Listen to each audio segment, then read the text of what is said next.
السلام علیکم dear listeners, امید ہے آپ سب بالکل خیریت سے ہوں گے۔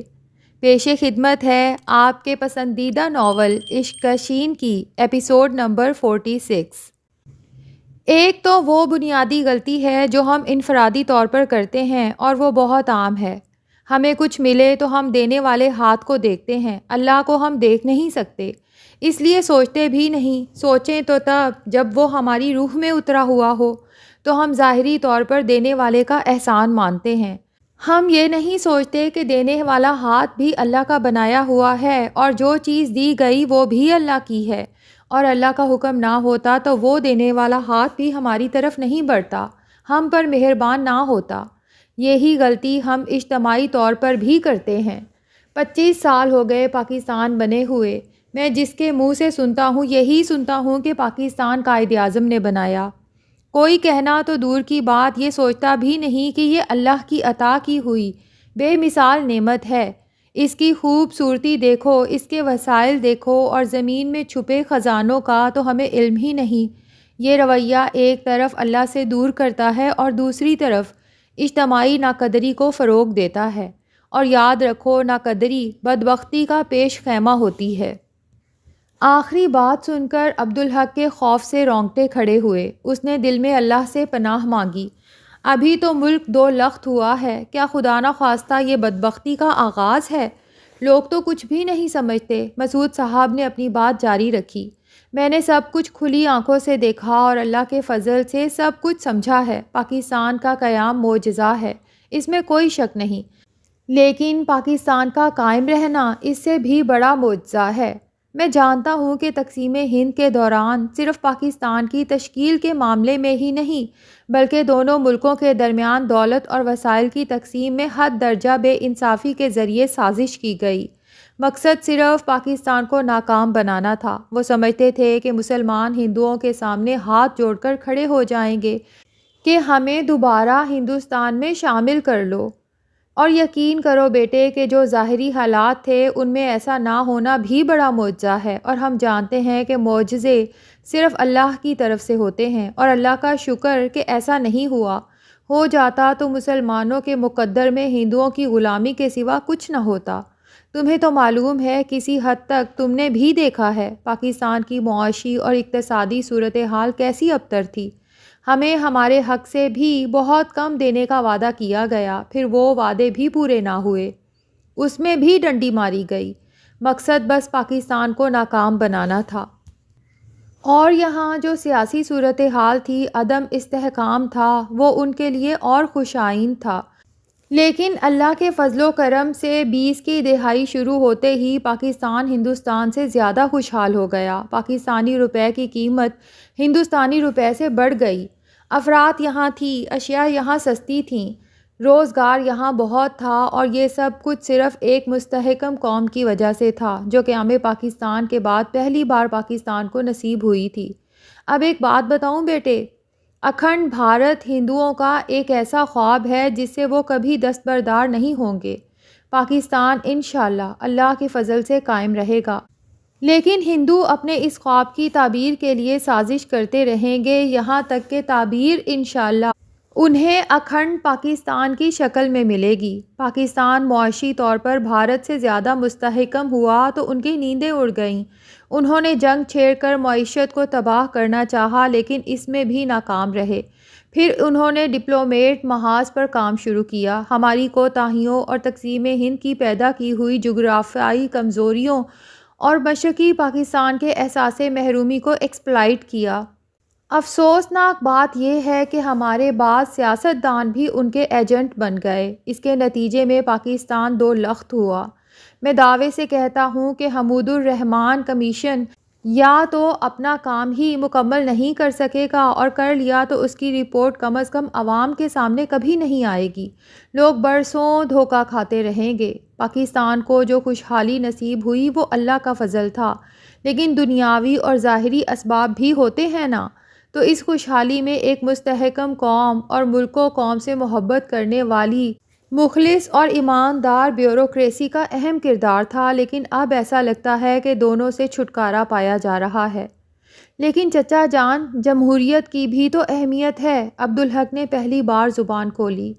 میں ایسا نہیں سمجھتا، مسعود صاحب نے کہا۔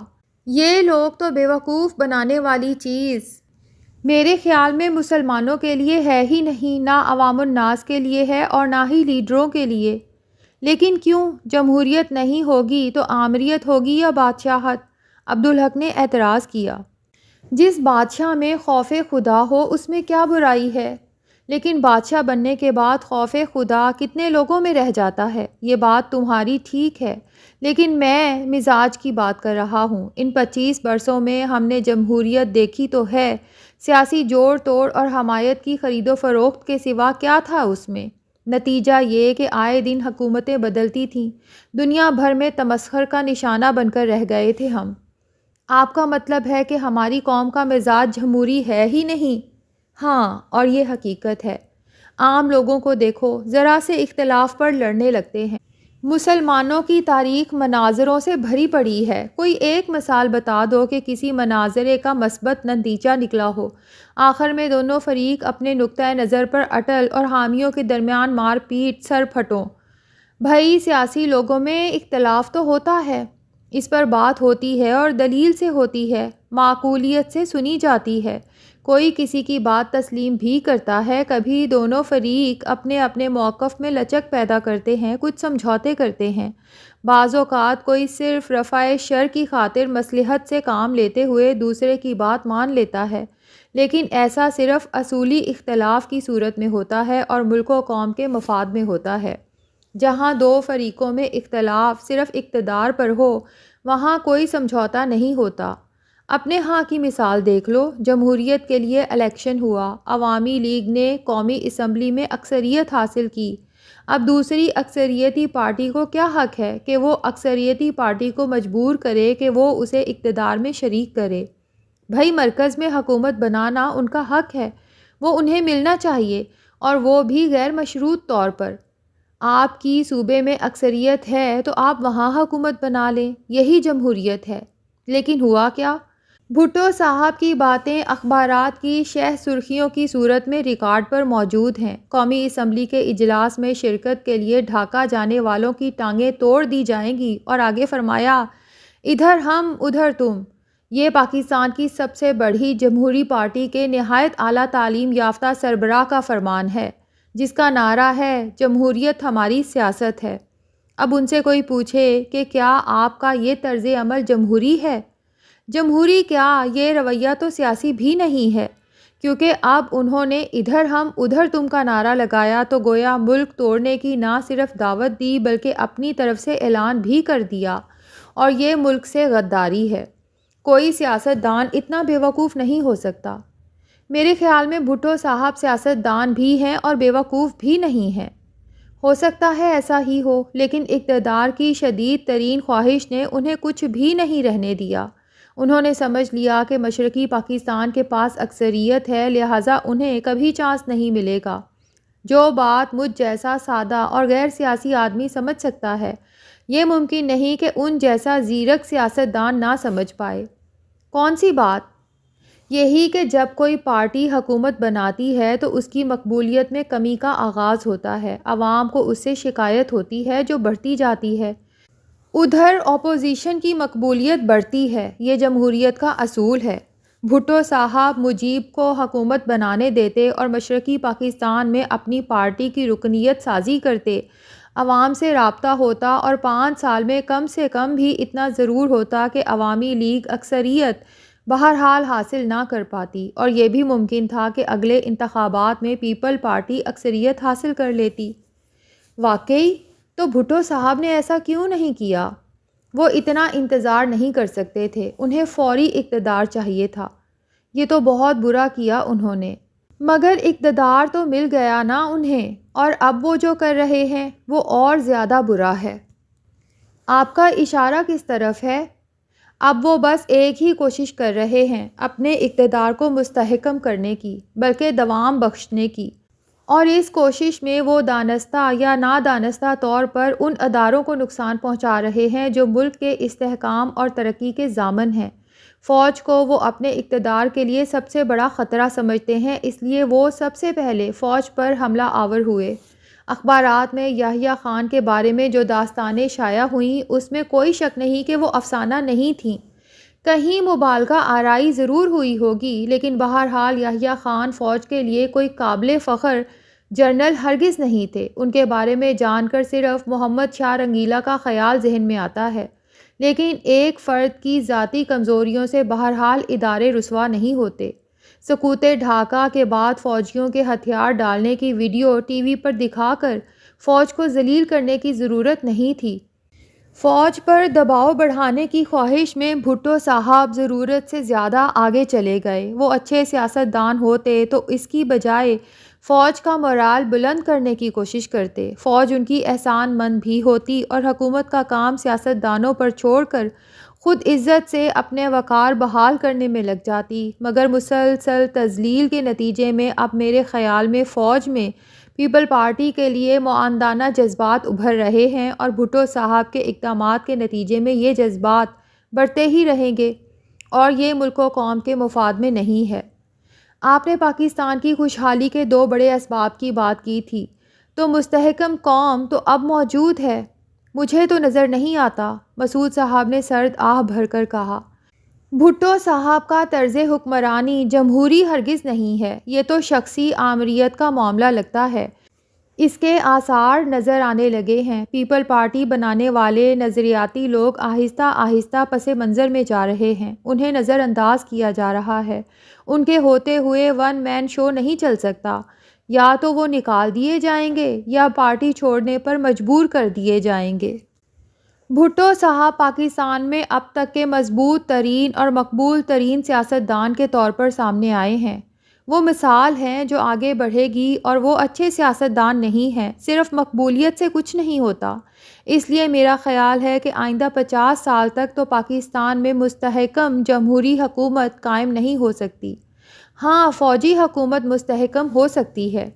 ایوب خان کی مثال ہمارے سامنے ہے، اور یہ صرف ہماری بات نہیں۔ تم کوئی ایسا اسلامی ملک بتا دو جہاں جمہوریت ہے۔ واقعی آپ ٹھیک کہہ رہے ہیں، عبدالحق نے پرخیال لہجے میں کہا۔ جہاں بادشاہت نہیں وہاں شخصی آمریت قائم ہے، خواہ وہ جمہوریت کے پردے میں ہو۔ اب بھٹو صاحب اسی انداز میں اقتدار کو مستحکم کرنے کی کوشش کر رہے ہیں، مسعود صاحب نے کہا۔ وہ یہ نہیں سوچ رہے کہ یہ ملک اور قوم کے لیے نقصان دہ ہے۔ ملک کا دفاع کرنے والے ذلیل کیے جائیں گے تو سرحدوں کو خطرہ لاحق ہوگا۔ دوسرا ہدف انہوں نے بیوروکریسی کو بنایا ہے۔ اب بیوروکریسی میں ایماندار افسروں کی گنجائش نہیں رہی، صرف ان کے خوشامدی ہی عہدوں پر رہ سکیں گے۔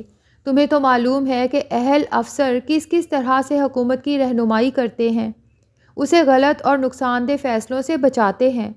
سربراہ مملکت تو بہت دور کی بات ہے، وزیر کو ہی اپنے شعبے کے بارے میں کیا علم ہوتا ہے؟ کچھ بھی نہیں۔ وہ تو مشیروں کا محتاج ہوتا ہے، اور یاد رکھو اوپر سے جو مثال قائم ہوتی ہے اسی پر نیچے تک عمل کیا جاتا ہے۔ جو اوپر خوشامد کرتے ہیں وہ اپنے نیچے والوں سے خوشامد کراتے ہیں۔ خوش آمدی مشیر ہوں گے تو ان کے ماتحت اور ماتحتوں کے ماتحت سب خوش آمدی ہوں گے، اور خوش آمدی ہوں گے تو یا تو اپنی اہلیت سے محروم ہوں گے یا اپنی اہلیت کو بالائے طاق رکھ کر خوشامد پر گزارا کرنے کی کوشش کریں گے۔ اب سوچو کہ ایسے میں امور مملکت کیسے چلے گی؟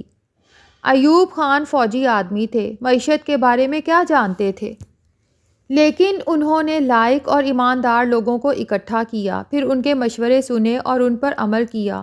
2 سالہ منصوبے کامیابی سے مکمل کیے گئے۔ اس کے نتیجے میں معیشت متوازن ہوئی، صنعت کا فروغ ہوا، برآمدات میں اضافہ ہوا، خام مال کی بجائے مصنوعات برآمد کی گئیں، جس سے زر مبادلہ بڑھا۔ ملک وہاں کھڑا تھا جہاں سے ترقی کی راہ صاف دکھائی دے رہی تھی، خوشحالی آ چکی تھی اور اس میں اضافہ ہونا تھا۔ مگر بھٹو صاحب نے صنعتوں کو قومے آنا شروع کر دیا۔ یہ تو پیپل پارٹی کا منشور ہے چچا جان، اور انہیں اس پر عمل کرنا تھا۔ تم ان 3 جملوں کی بات کر رہے ہو جو بائیں بازو سے تعلق رکھنے والے پیپل پارٹی کے باغیوں نے بڑی ذہانت سے ترتیب دیے۔ اسلام ہمارا دین ہے، جمہوریت ہماری سیاست ہے، اور سوشلزم ہماری معیشت ہے۔ یہ وہ لوگ ہیں جنہیں 25 برس میں عوامی سطح پر کبھی پذیرائی نہیں ملی۔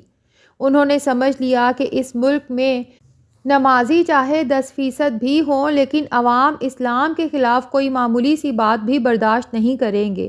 کوئی نظام تو بہت دور کی بات ہے، اس لیے اسلام ہمارا دین ہے سے سٹارٹ لیا گیا، اور جہاں تک جمہوریت ہماری سیاست ہے کا تعلق ہے تو عملاً ثابت کر دیا گیا کہ یہ محض نعرہ ہے۔ ڈپلومیسی بہت اہم ہوتی ہے، سفارتی آداب کی بھی بڑی اہمیت ہے۔ اقوام متحدہ سب سے بین الاقوامی فورم ہے۔ اگر کوئی ملک کسی دوسرے ملک کے ساتھ حالت جنگ میں ہے اور کوئی تیسرا ملک جنگ بندی کے لیے قرارداد پیش کرتا ہے تو اس ملک کے مندوب کی ذمہ داری ہے کہ قرارداد کو بہت باریک بینی سے پڑھے اور اس پر اپنے اکابرین سے مشاورت کرے۔ اس میں ترمیم پیش کرنے کا، اس پر اعتراض کرنے کا اس کا حق ہے کہ ڈپلومیسی میں افہام و تفہیم سے کام لیا جاتا ہے۔ اسے مسترد کرنے کا بھی حق بنتا ہے آپ کا، لیکن اس کے پرزے کر کے پھینکنا اور 1000 سال لڑنے کا اعلان کرتے ہوئے اس فارم سے واک آؤٹ کرنا ڈپلومیسی کے خلاف ہی نہیں بدتمیزی بھی ہے۔ یہاں سوال یہ اٹھتا ہے کہ اس کے مقاصد کیا تھے؟ اس سے پاکستان کی رسوائی اور جگ ہنسائی کے سوا کیا حاصل ہوا؟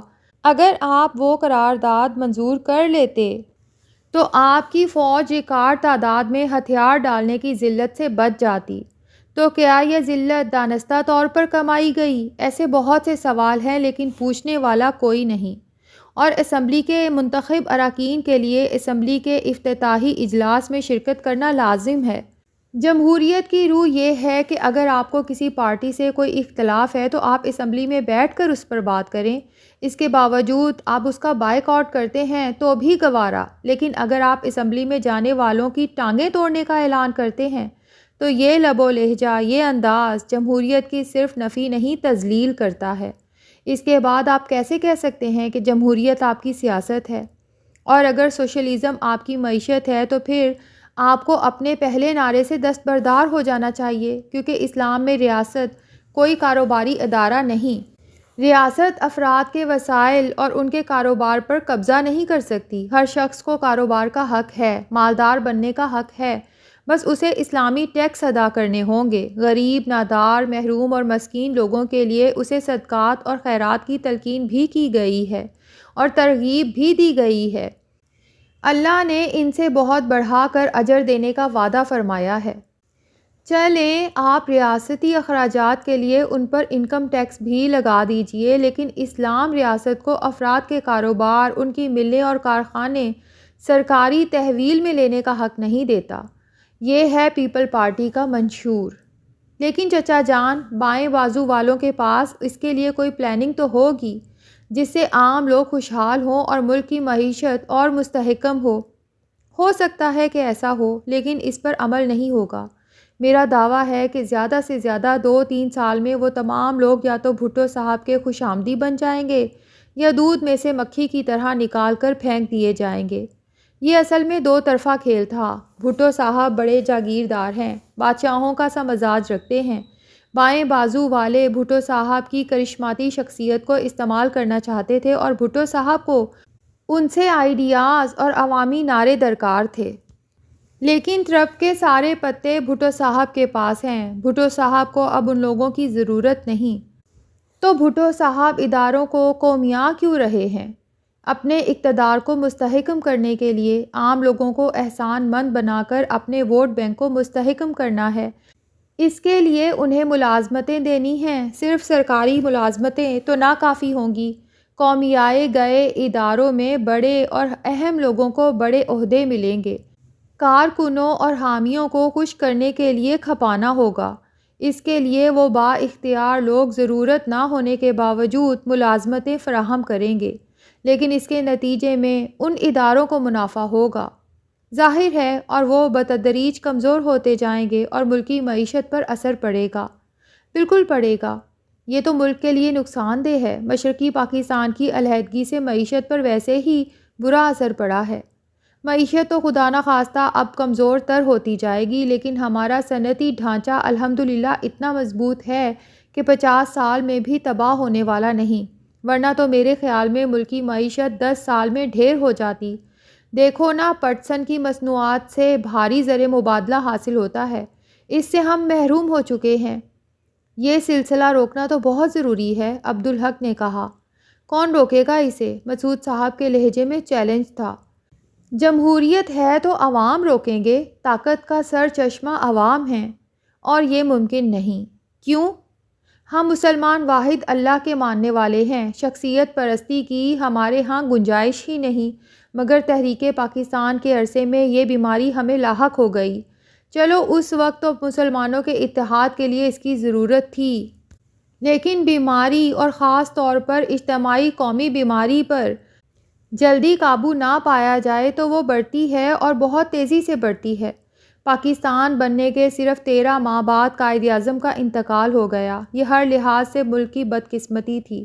وہ زیادہ جیتے تو یہ بیماری بڑھ نہ پاتی۔ بہرحال ان کے بعد صورتحال یہ ہوئی کہ قائد اعظم پر تنقید قوم سے غداری قرار پائی۔ وجہ یہ تھی کہ لیاقت علی خان کے بعد کے لوگوں کے پاس عوام کو لبھانے کے لیے قائد اعظم کے کارڈ کے سوا کچھ تھا ہی نہیں۔ جس کسی نے قیام پاکستان کی مخالفت کی تھی، اس کے باوجود کہ وہ پاکستان چلا آیا، ملک دشمن قرار دیا گیا۔ صرف اپنی مضبوطی کے لیے نام نہاد سیاستدان یہ کھیل کھیلتے رہے۔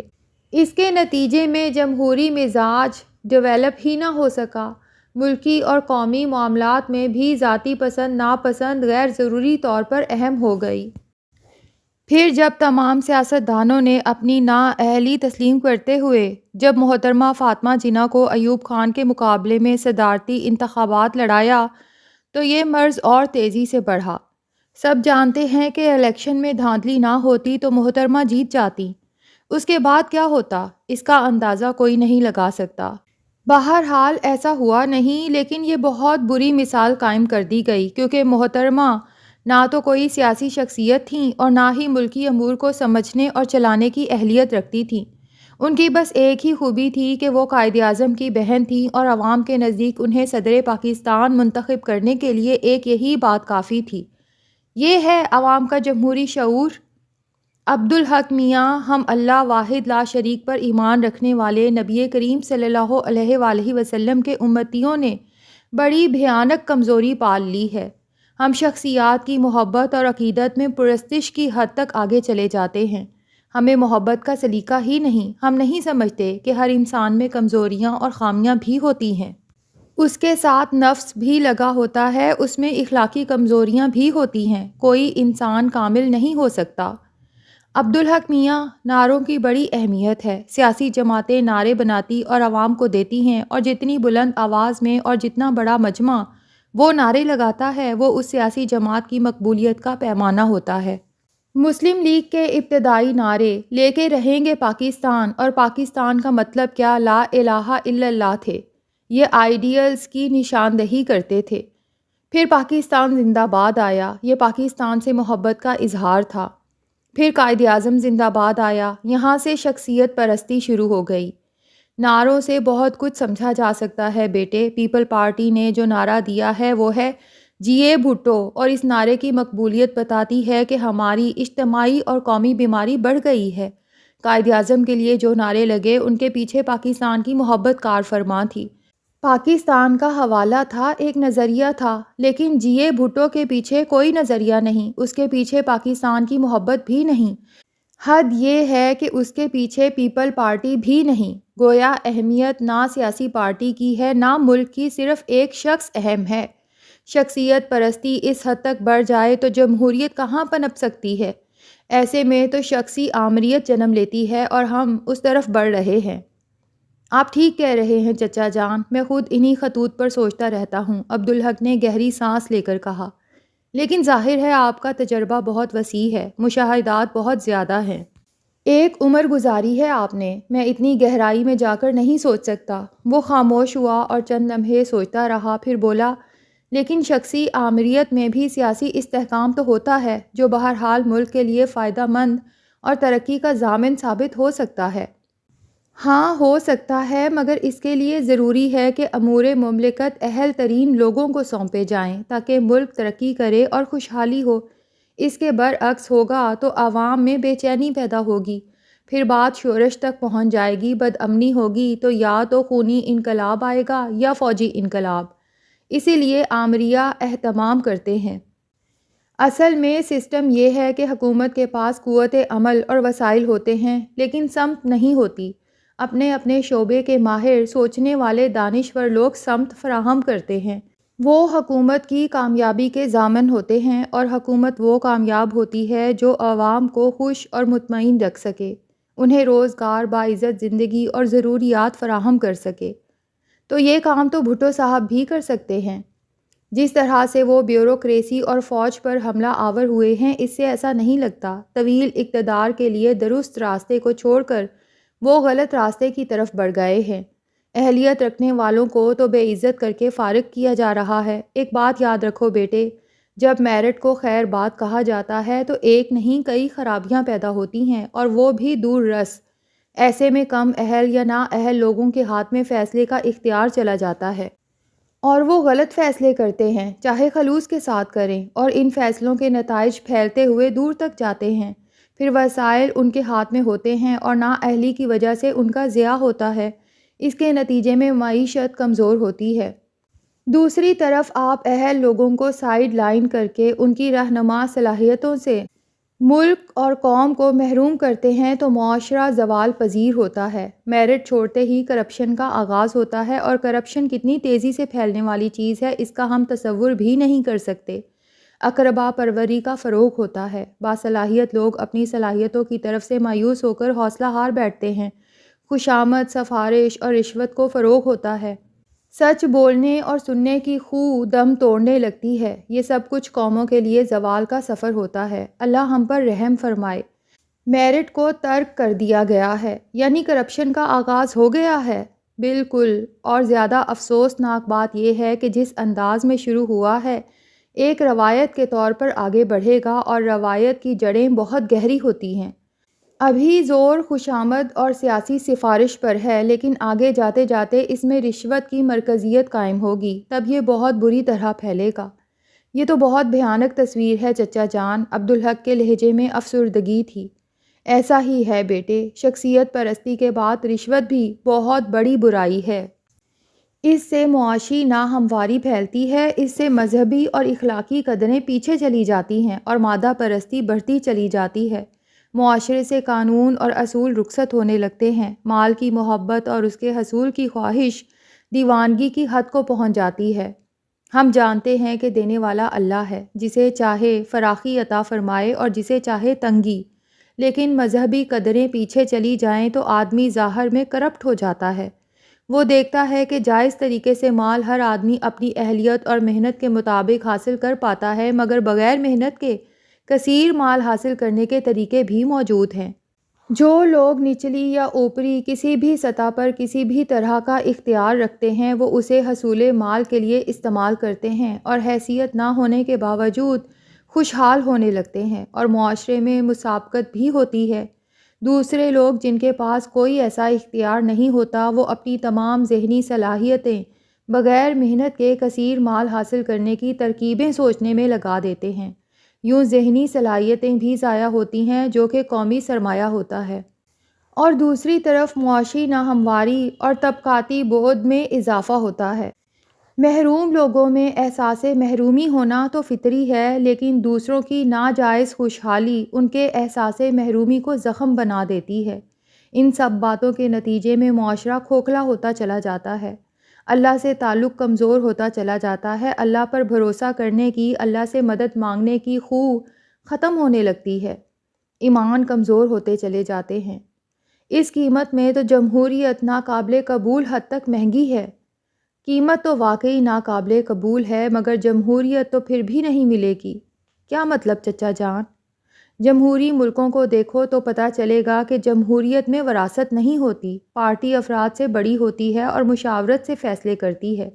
کسی فرد کو کسی منصب کے لیے منتخب سیاسی جماعت کرتی ہے۔ پاکستان میں سیاست دانوں نے محترمہ فاطمہ جناح کو سامنے لا کر سیاست میں موروثیت کی ایک بری مثال قائم کر دی۔ اب ہندوستان کو دیکھو، وہاں پاکستان کی نسبت بہت توانا جمہوریت ہے، لیکن کانگریس کو نہرو کے متبادل کوئی اور نہیں، نہرو کی بیٹی ہی ملی، تو یہ روایت وہاں بھی قائم ہو گئی، اور روایت قائم ہو تو آگے بھی ضرور بڑھتی ہے، اور یہ روایت بھی آگے بڑھے گی۔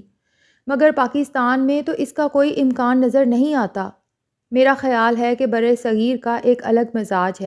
اگر پاکستان میں اسلامی اقدار کو مستحکم نہ کیا گیا تو دونوں معاشروں میں بمشکل 19-20 کا فرق ہوگا، اور ویسے بھی شخصی آمریت یا تو اس طرح سے فروغ پاتی ہے یا پھر اسی طرح کے نتائج سامنے لاتی ہے۔ اللہ پاکستان کو اس سے محفوظ رکھے، لیکن جو کچھ سامنے ہے اسے دیکھ کر مستقبل کی جو تصویر مجھے نظر آتی ہے وہ بڑی بھیانک ہے۔ کچھ بتائیں مجھے، عبدالحق کے لہجے میں دلچسپی تھی۔ پاکستان میں جمہوریت کا صرف نام ہوگا، جمہوریت نہیں ہوگی۔ انتخابات میں من مانے نتائج حاصل کیے جائیں گے، شخصی آمریت ہوگی۔ کیوں چچا جان؟ جمہوری ملکوں پر غور کرو، سیاسی جماعتوں کی جمہوریت میں بہت اہمیت ہوتی ہے، وہ جمہوریت کی بنیاد ہوتی ہے، اور ان کا انحصار شخصیتوں پر ہرگز نہیں ہوتا۔ پارٹی کسی شخص کو ملک کی سربراہی کے لیے منتخب کرتی ہے، اور وہ شخص پارٹی کو جواب دہ ہوتا ہے، اسے پارٹی کے منشور پر عمل کرنا ہوتا ہے۔ پارٹی چاہے تو اسے اقتدار سے محروم کر دے، اور وہ بس 2 ٹرم تک سربراہ رہ سکتا ہے، ممکن ہے کہیں تیسری ٹرم کی بھی اجازت ہو، اس کے بعد وہ صدر یا وزیر اعظم تاریخ کا حصہ بن جاتا ہے۔ کچھ خصوصی تقاریب میں اسے مدعو کرنا الگ بات ہے، لیکن وہ باقی زندگی ایک عام شہری کی طرح گزارتا ہے۔ جمہوریت میں اقتدار مرتکز نہیں ہوتا، اسے بڑی دانشمندی کے ساتھ تقسیم کیا جاتا ہے، اور پھر چیک اینڈ بیلنس کا نظام قائم کیا جاتا ہے۔ یہ کرپشن کی روک تھام کے لیے ہے۔ ہندوستان میں پارلیمانی سربراہ اپنی پارٹی کا سربراہ نہیں ہوتا، لیکن ہمارے ہاں معاملہ مختلف ہے۔ سیاسی جماعتیں شخصیتوں کی محتاج ہیں، ان پر انحصار کرنے پر مجبور ہیں۔ نواب زادہ نصر اللہ خان کی جماعت کو دیکھ لو، وہ جماعت ہے ہی نہیں، ان کی کبھی ایک سے زیادہ نشست نہیں ہوگی اسمبلی میں۔ اب جمہوری قاعدہ تو یہ ہے کہ ایسی تمام چھوٹی جماعتوں کا اختتام ہونا چاہیے تاکہ جماعتیں کم سے کم ہوں، زیادہ سے زیادہ 3 جماعتیں ہوں۔ زیادہ تر تو دنیا میں 2 جماعتی نظام قائم ہے، لیکن انڈیا میں بھی جماعتیں لاتعداد ہیں۔ بعض اوقات ضرورت پڑنے پر وہ اسمبلی میں 1 ووٹ کی بھی قیمت وصول کرتی ہیں۔ یہ کرپشن کا آغاز ہوتا ہے۔ جمہوری ملک ہر چیز سے بڑھ کر کرپشن کو روکنے کی کوشش کرتے ہیں۔ 2 جماعتی نظام کا یہی سبب ہے۔ شخصی آمریت میں ہر فیصلہ فرد واحد کرتا ہے، نہ کوئی اسے پوچھنے والا ہوتا ہے، نہ ہی کوئی روکنے والا۔ ایسے میں کرپشن خوب پھیلتا پھولتا ہے۔ بظاہر اس کے نقصانات نظر نہیں آتے، لیکن یہ ملک کی معیشت کو کھا جاتا ہے۔ پھر فرد واحد کی اولاد اس کی وارث بن جاتی ہے، اور باپ کا سیاسی مرتبہ اور اقتدار اسے مل جاتا ہے۔ انڈیا نے جمہوریت سے سٹارٹ لیا، لیکن اب وہ موروثی سیاست کی طرف بڑھ رہا ہے۔ مگر پاکستان میں تو ایسی صورتحال نہیں ہے چچا جان، عبدالحق نے اعتراض کیا۔ بات اسی شخصیت پرستی کی طرف جاتی ہے جس طرح بھٹو صاحب کو پذیرائی ملی، اس نے انہیں شخصی آمریت کی راہ دکھائی ہے، اور یاد رکھو یہ عوام کی ذمہ داری ہے۔ جذباتیت، محبت، عقیدت، رشتے ناتوں اور برادری کے حوالوں سے ووٹ دینا، اپنے پیروں پر آپ کلہاڑی مارنا ہے۔ آپ جمہوریت کو کھیل بنا لیں، الیکشن کو تفریحی میلہ سمجھ لیں تو اپنے اور ملک کے ساتھ مذاق کر رہے ہیں۔ الیکشن پیسے کا کھیل ہے تو لائق ترین شخص بھی جو غریب ہے اسمبلی میں نہیں پہنچ سکتا، اور جو اسمبلی میں پیسہ پانی کی طرح بہا کر پہنچے گا وہ اسے منافع کے ساتھ وصول کرنا چاہے گا۔ نتیجہ کرپشن، کرپشن اور صرف کرپشن۔ لیکن یہاں موروثی سیاست تو مجھے نظر نہیں آتی چچا جان۔ شخصی آمریت ہمیشہ اسی طرف لے کر جاتی ہے بیٹے۔ ایوب خان کی مثال لے لو، گوہر ایوب نے خوب پرپرزے نکالے، بس زیادہ وقت نہیں مل سکا اسے۔ پیپل پارٹی صرف بھٹو کی ذات، بھٹو کا نام ہے۔ بڑے سے بڑا لیڈر 2 نمبر ہی رہے گا، اس پارٹی کا سربراہ کبھی نہیں بن سکے گا۔ بھٹو صاحب کی اولاد ہے، اگرچہ ابھی ایسے آثار نہیں، لیکن بھٹو صاحب انہیں سیاست میں ضرور لائیں گے۔ میں موجود نہیں ہوں گا، لیکن دیکھ لینا پاکستان میں جس سیاسی جماعت کو بھی مقبولیت حاصل ہوگی وہ صرف ایک شخص کی، ایک خاندان کی جماعت ہوگی۔ 100 سال تک تو پاکستان موروثی سیاست سے نجات حاصل نہیں کر سکے گا، اور اس کے نتیجے میں اقربا پروری، مصاحب نوازی، خوشامد، سفارش، رشوت، یعنی کرپشن اس سطح پر پہنچے گی جس کا ہم تم تصور بھی نہیں کر سکتے۔ خدا نہ خواستہ ایسا ہوگا تو کوئی روکنے والا بھی تو ہوگا۔ صرف فوج روک سکے گی اسے، مسعود صاحب نے گہری سانس لے کر کہا۔ صرف اللہ ہی سب کچھ جانتا ہے، اس کے عطا کیے ہوئے شعور کی روشنی میں یہ بات دعوے سے کہہ سکتا ہے کہ فوج کو بار بار مداخلت کرنی پڑے گی۔ ہر نام نہاد جمہوری حکومت کا خاتمہ فوج کے ہاتھوں ہوگا۔ تو اس میں بہتری تو ہوگی، صرف ظاہری طور پر۔ خرابیاں اس سے زیادہ بڑی ہوں گی اور پھیلیں گی۔ ایوب خان کی مثال تو بڑی حوصلہ افزا ہے۔ بے شک میری رائے میں تو ایوب خان اس قوم کے محسن ہیں۔ انہوں نے ملک کو ہر طرح سے مستحکم کیا، خاص طور پر معاشی اعتبار سے، لیکن ضروری نہیں کہ ہر آنے والا ایوب خان جیسا ہو، اور جن خرابیوں کی آپ نے بات کی ان کی وضاحت نہیں کریں گے۔ وہ تو بے شمار امکانات ہیں۔ فوج کا اقتدار زیادہ مستحکم ہوتا ہے، فوج بھی ہر طرح کی کرپشن میں ملوث ہوگی، فوج کا ڈسپلن بھی آزمائش میں پڑے گا۔ قوم فوج سے بہت محبت کرتی ہے، خدا نہ خواستہ اس میں بھی فرق پڑ سکتا ہے۔ یہ سب قومی نقصانات ہوں گے اور فوج بار بار نام نہاد جمہوری حکومتوں کا تختہ الٹے گی، تو ایک برا تاثر بہرحال قائم ہوگا کہ افواج کی طاقت اسلحے کے زور پر ہے، جس سے سیاست دان محروم ہیں۔ اس سے معاشرے میں طاقت کا قانون فروغ پا سکتا ہے کہ جس کی لاٹھی اس کی بھینس۔ پھر سیاسی قوتیں بھی بالآخر اس حقیقت کو تسلیم کر لیں گی کہ فوج کی حمایت کے بغیر حکومت نہیں کی جا سکتی۔ وہ افواج کی بالادستی تسلیم کریں گی تو ان کے جائز و ناجائز مطالبات بھی اپنے اقتدار کی خاطر پورے کریں گی، اور یہ حالت ہوگی تو عوام کے حق میں بہت برا ہوگا۔ پھر انہیں کون پوچھے گا، کون ان کی سنے گا؟ یہ تو بہت خطرناک صورتحال ہے چچا جان۔ بے شک، یاد رکھو سیاسی عدم استحکام معاشی عدم استحکام کی طرف لے کر جاتا ہے۔ پھر پاکستان اپنے محل وقوع کے اعتبار سے عالمی طاقتوں کی توجہ کا مرکز ہمیشہ رہے گا، جو یہاں اپنا اثر و نفوذ بڑھانے کی کوشش کریں گی۔ عدم استحکام کی صورتحال ان کے لیے بہت خوش آئند ہوگی۔ اللہ پاکستان کی حفاظت فرمائے، اسے اپنی امان میں رکھے۔ انشاءاللہ ایسا ہی ہوگا۔ یہی تو لیاقت علی خان شہید کے آخری الفاظ تھے۔ انشاءاللہ بدترین صورتحال میں بھی اللہ پاکستان کی حفاظت فرمائے گا۔ یہ ملک بنا ہی اللہ کی رحمت سے ہے۔ بے شک چچا جان۔ مسعود صاحب چونکے جیسے کسی تنویمی کیفیت سے باہر آئے ہوں۔ بات کیا ہو رہی تھی اور میں کہاں کی باتیں لے بیٹھا، انہوں نے دھیرے سے کہا۔ لیکن یہ سب ضروری ہے، میں اپنے بیٹے سے بھی یہ باتیں کرتا ہوں۔ تحریک پاکستان، قیام پاکستان اور پاکستان بننے کے بعد کے حالات، یہ سب کچھ ورثہ ہے ہمارا۔ اسے نسل در نسل منتقل کرنا ہم سب کی ذمہ داری ہے۔ یہ ہماری تاریخ ہے، لیکن مورخ دیانت داری اور غیر جانبداری سے تاریخ کم ہی لکھتے ہیں۔ تاریخی سچائیاں تو سینہ بہ سینہ ہی منتقل ہوتی ہیں۔ جو کچھ میں نے دیکھا، سمجھا اور جانا، خاص طور پر جو کچھ میرے بچوں نے دیکھا، میں وہ سب کچھ انہیں سناتا ہوں، اس تلقین کے ساتھ کہ وہ یہ سب کچھ اپنے بچوں کو اسی تلقین کے ساتھ منتقل کریں۔ اسلام کی اور پاکستان کی محبت ایک چراغ ہے۔ ہمیں چراغ سے چراغ جلانا ہے تاکہ مستقبل میں چراغاں ہو۔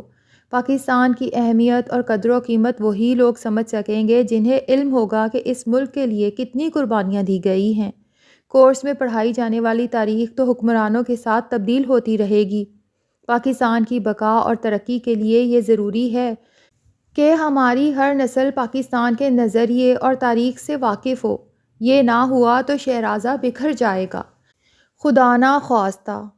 میں تم سے بھی یہی کہوں گا کہ تم بھی یہ سب کچھ اپنے بچوں کی طرف اسی تلقین کے ساتھ بڑھا دینا کہ اسے آگے بڑھانا ہر نسل کی ذمہ داری ہے۔ میں نے اپنا فرض پورا کیا، اب دعا کرتا ہوں کہ میرے بچے بھی اس معاملے میں ذمہ دار ثابت ہوں۔ سب یہ جان لیں کہ پاکستان نہ ہوتا تو ہم ہندوؤں کے غلام ہوتے، اور خدا نہ خواستہ یہ ملک نہ رہا تو ہم کافروں کی غلامی کریں گے، اور غلامی سے نجات برسوں میں نہیں صدیوں میں ملتی ہے، اور آگے جا کر تو شاید غلامی کے نت نئے روپ سامنے آئیں گے۔ صرف زمین پر قبضہ غلامی کا ثبوت نہیں ہوگا، اور بھی بہت کچھ ہوگا جسے میں محسوس تو کر سکتا ہوں، سمجھ نہیں سکتا، بیان نہیں کر سکتا۔ اللہ ہمیں محفوظ رکھے، اللہ ہمیں ذمہ دار بنائے، عبدالحق نے کہا۔ اب مجھے یہ بتائیں کہ میرے لیے حکومت کے خلاف کیس کرنے کی کیا ضرورت تھی؟ آپ جانتے ہیں کہ میری برطرفی میرے لیے تو قید سے رہائی تھی۔ مجھے اس پر کوئی دکھ کوئی صدمہ نہیں ہوا، مجھے معلوم ہے لیکن یہ ضروری تھا۔ آپ نے اسے خواہ مخواہ اپنے لیے بوجھ بنا لیا۔ اس میں کوئی شک نہیں کہ یہ میرے ضمیر پر بوجھ تھا، مسعود صاحب نے کہا۔ لیکن بات بس اتنی ہی نہیں تھی، اس میں کئی اور پہلو بھی تھے۔ ان نکالے جانے والوں میں ایسے لوگ بھی ہوں گے جو تم سے زیادہ قابل ہوں گے اور دیانت دار بھی ہوں گے، لیکن رزق اور روزگار کے معاملے میں تمہاری طرح مضبوط نہیں ہوں گے۔ انہیں تمہاری طرح یہ قید سے رہائی نہیں لگی ہوگی، انہیں ایک طرف رسوائی ملی ہوگی تو دوسری طرف بے روزگاری۔ وہ طعنے سن رہے ہوں گے، ان کا مذاق اڑایا جا رہا ہوگا، وہ اپنے بچوں کے مستقبل کی طرف سے فکر مند ہوں گے۔ امانت داری کی وجہ سے ان کے پاس گزر اوقات کے لیے بھی کچھ نہیں ہوگا اور نہ وہ کچھ کر سکیں گے۔ تمہارا یہ کیس اور اس کا فیصلہ ایک پیغام ہے جو دور تک جائے گا، عمومی پیغام جو سب کے لیے ہے۔ یہ ہے کہ اگر آپ حق پر ہیں اور آپ کے ساتھ زیادتی ہوتی ہے تو اس کے خلاف بساط بھر لڑیں۔ خاموشی سے برداشت نہ کریں کہ برداشت کرنا ظالم کا ساتھ دینے اور اس کے ہاتھ مضبوط کرنے کے مترادف ہے۔ یہ کیس ایسے تمام لوگوں کو راستہ دکھاتا ہے بلکہ اس راستے کو آسان بھی کرتا ہے۔ اور اس کیس نے عدلیہ کو بھی ایک بہت اہم پیغام پہنچایا ہے، یہ کہ اس ملک میں اس کی بڑی اہمیت ہے، بہت بڑی ذمہ داری ہے۔ حکمران یا کوئی بھی شخص خواہ کتنا ہی مقتدر اور طاقتور ہو، قانون سے بالا تر نہیں ہونا چاہیے۔ حکومتوں کو بھی قانون اور ضابطوں کے دائرے میں رہ کر کام کرنا چاہیے۔ وہ تجاوز کریں تو انہیں روکنا عدلیہ کی ذمہ داری ہے۔ وہ یہ بھاری ذمہ داری نیک نیتی سے اٹھا لے گی تو اللہ اسے طاقت بھی دے گا اور عزت بھی۔ وہ سچائی کے حق میں فیصلہ کرے گی تو حکومتوں کو من مانے اور غیر قانونی فیصلوں سے روکنے کے لیے فوج کو نہ مداخلت کی ضرورت پڑے گی اور نہ ہی وہ مداخلت کا کوئی جواز پیش کر سکے گی۔ لا قانونیت کو لا قانونیت سے روکنے کا رجحان پیدا ہی نہیں ہوگا۔ یہ اسلامی ملک ہے، قانون اوپر سے نیچے تک سب کے لیے ایک ہی ہونا چاہیے اور انصاف بھی اوپر سے نیچے تک سب کو ملنا چاہیے۔ میرے نزدیک اس ملک میں عدلیہ ہی سب سے اہم ادارہ ہے۔ تمہارے کیس میں عدالت کا فیصلہ بہت خوش آئند ہے اور اس میں بھی مقتدر لوگوں کے لیے ایک پیغام ہے، لیکن عدلیہ کے پاس اپنے فیصلوں پر عمل درآمد کرانے کے لیے کوئی طاقت تو نہیں ہے فوج کی طرح۔ عبدالحق نے اعتراض اٹھایا۔ طاقت تو ہے، عدالت کے فیصلے ماننا اور ان پر عمل کرنا اور کرانا انتظامیہ یعنی حکومت کی ذمہ داری ہے۔ فیصلہ حکومت کے خلاف ہو اور وہ اسے نہ مانے تو یہ تو بدقسمتی ہوگی۔ عدلیہ کا احترام حکومت نہیں کرے گی تو عام لوگ بھی اس روش کو اپنائیں گے، معاشرے میں بگاڑ، بد امنی اور لا قانونیت ہوگی اور بالآخر بات فوج تک جائے گی۔ مہذب معاشرے اسی لیے عدلیہ کی قوت کو فوج سے بڑھ کر تسلیم کرتے ہیں کہ غلبہ اسلحے اور ہتھیاروں کو نہیں، علم اور عقل و دانش کو حاصل ہو۔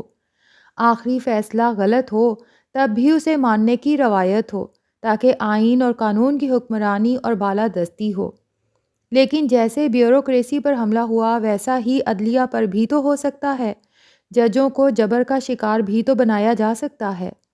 بالکل، اور مجھے ڈر ہے کہ مطلق العنانی کے شوقین یہ کرتے رہیں گے اور یہ ملک، قوم اور معاشرے کے لیے تباہ کن ہوگا۔ بہرحال میں آپ کا شکر گزار ہوں، عبدالحق نے کہا۔ اس کی ضرورت نہیں، اس کے پیغام پر سمجھ کر عمل کرو گے تو میں شکر گزار رہوں گا، اور اس کے نتیجے میں تم پر سختی بھی آئے گی اور آزمائش بھی ہوگی۔ پیغام کیا ہے؟ اپنے حق کے لیے لڑنے کی تمہیں ضرورت نہ ہو تب بھی لڑو، دوسروں کی خاطر، انہیں یہ راہ دکھانے کے لیے۔ اس کا میں وعدہ نہیں کرتا، میری راہ، میری منزل اور ہے، کام بڑا ہے اور وقت کم۔ اللہ وقت میں برکت دے، انشاءاللہ۔ دعا کرتے رہیے گا میرے لیے۔ کرتا ہوں اور انشاءاللہ کرتا رہوں گا، مگر اس پر یاد آیا کہ اپنے لیے دعا کرتے ہوئے کبھی کبھی میں گھبرا جاتا ہوں، ڈر جاتا ہوں۔ دعا سے ڈر جاتے ہیں؟ عبدالحق کے لہجے میں حیرت تھی۔ مگر کیوں؟ یہ خیال آتا ہے کہ وہ اللہ کے لیے ناپسندیدہ نہ ہو اور اس کے نتیجے میں اللہ مجھ سے ناراض نہ ہو جائے۔ اس سلسلے میں تم سے بات کرنا چاہ رہا تھا، کوئی رہنمائی کرو۔ مجھے شرمندہ کر رہے ہیں آپ، عبدالحق نے خجالت سے کہا۔ میں کیسے آپ کی رہنمائی کر سکتا ہوں؟ میں تو خود آپ سے سیکھتا ہوں۔ نہیں بیٹے، کچھ معاملات میں تم مجھ سے آگے ہو، میری مدد کرو۔ میں آپ کی بات سمجھ ہی نہیں پایا، عبدالحق نے عاجزی سے کہا۔ دعا کی تو اللہ نے تلقین فرمائی ہے، دعا سے تو وہ خوش ہوتا ہے۔ کچھ دعاؤں کو سختی سے منع بھی تو فرمایا ہے۔ اوہ، عبدالحق نے کہا، اب بات اس کی سمجھ میں آئی۔ میں بہت زیادہ تو نہیں جانتا اس بارے میں، لیکن وہ غیر فطری دعائیں ہوتی ہیں، ایسی دعائیں جن کے بارے میں آپ کو معلوم ہے کہ وہ غلط ہیں اور آپ کو ان کا حق نہیں۔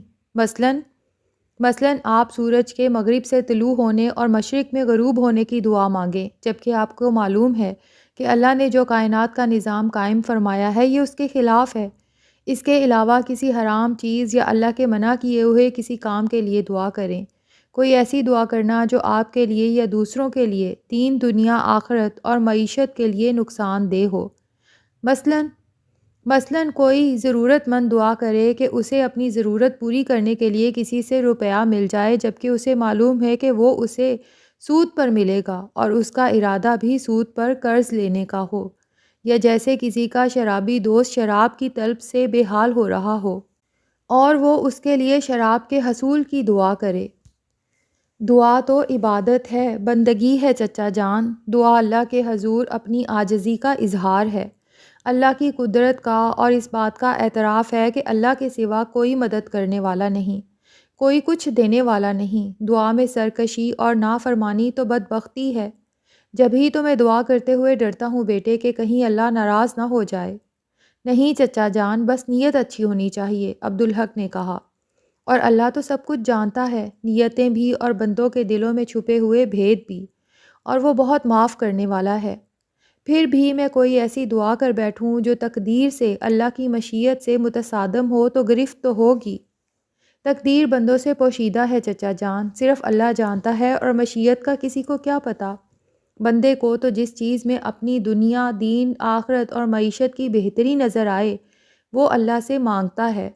یہ الگ بات کہ وہ نہیں جانتا اور اللہ جانتا ہے کہ اس میں بہتری نہیں، اب یہ اللہ کی رحمت اور شان عطا ہے کہ وہ اس دعا کو قبول نہیں فرماتا اور اسے نقصان سے بچا لیتا ہے، اور یہی نہیں، وہ اس دعا کا اس سے بہتر بدل عطا فرماتا ہے، دنیا میں یا آخرت میں، یا چاہے تو دونوں جگہ۔ دعا رائے گاں نہیں ہوتی، کہتے ہیں اللہ چاہے تو دعا سے تقدیر بھی بدل جاتی ہے، جیسے صدقے سے بلائیں ٹلتی ہیں اور عمر بڑھتی ہے۔ دیکھیں، دعا تو بندہ خیر کی ہی مانگتا ہے، بے شک وہ نہیں سمجھ سکتا کہ جو کچھ وہ مانگ رہا ہے اس میں حشر بھی چھپا ہو سکتا ہے، اسی لیے کہتے ہیں کہ دعا کے ساتھ بالخیر ضرور کہا جائے۔ جیسے آدمی درازی عمر کی دعا کرے تو اللہ سے درازی عمر بالخیر کی دعا کرے۔ یہ تو تم نے بہت اچھی بات بتائی، مسعود صاحب نے کہا۔ وہ کچھ دیر سوچتے اور جھجکتے رہے، جیسے الجھن میں ہوں کہ جو کہنا ہے وہ کہیں یا نہ کہیں۔ کوئی بڑی الجھن ستا رہی ہے آپ کو، عبدالحق نے کہا، اور مسعود صاحب جیسے کسی نتیجے پر پہنچ گئے۔ میں اللہ سے جو مانگنا چاہتا ہوں اس کا مجھے حق ہے، اور نہ ہی اس کی میری اوقات، اس بات سے ڈرتا ہوں میں۔ کچھ مجھے بتائیں تو صحیح، ایسی باتوں میں کسی کو شریک کرنے کے خیال سے بھی شرمندگی ہوتی ہے۔ کیا کروں؟ مسعود صاحب کے لہجے میں بے بسی تھی۔ تم مجھے یہ بتاؤ کہ کوئی اپنی اوقات سے کتنا بڑھ کر مانگ سکتا ہے؟ یہ کہتے ہوئے وہ عبدالحق کو کسی چھوٹے سے بچے کی طرح لگے۔ اوقات کی تو بات ہی نہ کریں چچا جان، وہ تو اللہ کی ہی دی ہوئی ہوتی ہے۔ انسان کی اس دنیا میں کیا حیثیت؟ اس دنیا سے بہت بہت بڑے بے کراں صحرا میں ریت کا ایک ذرہ، اور اللہ اس میں سے جس بندے کو جو چاہے مرتبہ عطا فرما دیتا ہے۔ کسی کو بادشاہت دیتا ہے تو کسی کو ولایت، غلاموں کو تخت و تاج مل جاتا ہے، اور اس کے حکم سے بادشاہ ذلیل و خوار ہو جاتے ہیں۔ اوقات تو کسی کی بھی کچھ نہیں ہے چچا جان، کیا بادشاہ اور کیا فقیر، جو ہے اسی کا دیا ہوا ہے۔ مسعود صاحب کی آنکھیں بھیگنے لگیں۔ بے شک بیٹے، یہ حقیقت ہے۔ اللہ سے مانگنے میں اوقات کا کیا دخل چچا جان؟ عبدالحق نے اپنی بات جاری رکھی۔ یہ تو بندوں سے مانگتے ہوئے سوچا جائے۔ میرے پاس اللہ کا دیا بہت کچھ ہے، الحمدللہ۔ کوئی سائل مجھ سے 10 کروڑ روپے مانگے اور وہ میرے پاس ہوں بھی تو کیا میں اسے دے دوں گا؟ ہرگز نہیں۔ تکبر کے خوف سے منہ سے نہ کہوں، لیکن دل میں تو سوچوں گا کہ پیروں میں جوتے نہیں، در بدر پھر رہا ہے اور مانگ رہا ہے 10 کروڑ۔ اوقات 10 روپے کی بھی نہیں۔ اللہ کا خوف نہ ہو تو اس کا مذاق اڑاؤں گا، اور کوئی رئیس مجھ سے یہی رقم مانگے اور میرے پاس نہ ہو تو میں اسے یہی کہوں گا کہ بھائی میری تو اتنی اوقات نہیں، اور دل میں سوچوں گا کہ ہوتے بھی تو نہ دیتا، کیا میری ضرورتیں نہیں ہیں؟ چلیں یہ تو بہت بڑی بات ہے، کوئی 1 لاکھ روپیہ قرض مانگے اور ہو وہ 300 روپے ماہ دار کا ملازم، تو میں منہ سے نہ کہوں لیکن دل میں اس کی اوقات کے بارے میں سوچوں گا ضرور، سوچوں گا کہ یہ اپنی اوقات سے بڑھ کر مانگ رہا ہے، عمر گزر جائے گی اور یہ میرا قرض ادا نہیں کر سکے گا، میرے پاس کروڑ بھی ہوں گے تو میں اسے 1 لاکھ نہیں دوں گا۔ تو یہ تو بندوں کے معاملات ہیں، مانگنے والا جس سے مانگ رہا ہے اس کی اوقات دیکھتا ہے، جس کے پاس 1000 ہوں اس سے مانگنے والا لاکھ کبھی نہیں مانگے گا، اور دینے والا مانگنے والے کی اوقات دیکھے بغیر نہیں دے گا، غور کرے گا کہ یہ لوٹا بھی سکتا ہے یا نہیں۔ یہ ہے انسانوں سے مانگنا، اور اللہ۔ عبدالحق کہتے کہتے رک گیا، اس نے سر اٹھا کر دیکھا، مسعود صاحب کی آنکھوں سے آنسو بہہ رہے تھے۔ میں پوری طرح سمجھ رہا ہوں بیٹے، تم کہتے رہو، انہوں نے رندھی ہوئی آواز میں کہا۔ اللہ کو یہ پسند نہیں، یہ تو حماقت ہے نا کہ آپ اس سے مانگیں جو خود کسی کا محتاج ہے۔ اس سے کیوں نہ مانگیں جس کے سب محتاج ہیں؟ اقبال کا یہ شعر بہت ہی وسیع مفہوم رکھتا ہے اپنے اندر۔ وہ ایک سجدہ جسے تو گراں سمجھتا ہے، 1000 سجدوں سے دیتا ہے آدمی کو نجات۔ تو چچا جان، یہ صرف اللہ کا حق ہے کہ بندے اپنی حاجت روائی کے لیے اس سے رجوع کریں۔ میں مجبوراً موضوع سے ہٹ رہا ہوں، مسعود صاحب نے کہا۔ بات سے بات نکلی ہے، اس لیے اب بیٹے اللہ نے اس دنیا کو اسباب کا کارخانہ بنایا ہے، آدمی کا کام آدمی سے ہی نکلتا ہے۔ بے شک چچا جان، اس میں بھی بندوں کی آزمائش ہے۔ مجھے کوئی کام آ پڑا ہے تو ایمان کا تقاضا ہے کہ میں اس کے لیے اللہ سے دعا کروں کہ میرا کام ہو جائے۔ اللہ جسے چاہے گا وسیلہ بنا دے گا، اور کام نہ ہو تو صبر کروں، یہ سمجھ لوں کہ اس میں میری بہتری نہیں تھی، اللہ نے کسی نامعلوم نقصان سے مجھے بچا لیا، یا ضروری ہو تو اس کے لیے مسلسل دعا کرتا رہوں، اور اگر تمہارا نقصان ایسا ہو کہ صرف میرے ہی ذریعے ہو سکتا ہو تو بھی مجھے اللہ سے دعا کرنی ہوگی، آپ سے رجوع کرنے کی اجازت لینی ہوگی۔ یہ کیسے پتہ چلے گا کہ تمہیں اجازت ملی یا نہیں؟ اجازت نہ ہو تو میرا دل اس بات سے ہٹ جائے گا، یا میں کوشش کے باوجود آپ سے رابطہ نہیں کر سکوں گا۔ اپنے معاملات میں، خواہ وہ چھوٹے ہوں یا بڑے، اللہ سے رجوع کیا جائے تو وہ اس میں اپنا فضل و کرم، رحمت اور خیر رکھ دیتا ہے۔ جزاک اللہ بیٹے، اب اسی معاملے پر بات کرو جو زیر غور تھا۔ عبدالحق نے ایک گہری سانس لی۔ بات یہ ہے کہ اللہ وہ واحد اور احد ہستی ہے جس کے خزانے لامحدود ہیں، قدرت کامل ہے، جس کے قبضہ اختیار سے باہر کچھ نہیں، لامحدود خزانے ہیں اس کے کسی ایک خزانے کے کروڑویں حصے کا کروڑواں حصہ بھی ہمارے تصور تک سے باہر ہے، وہ کسی کو کچھ بھی دے سکتا ہے، کچھ بھی۔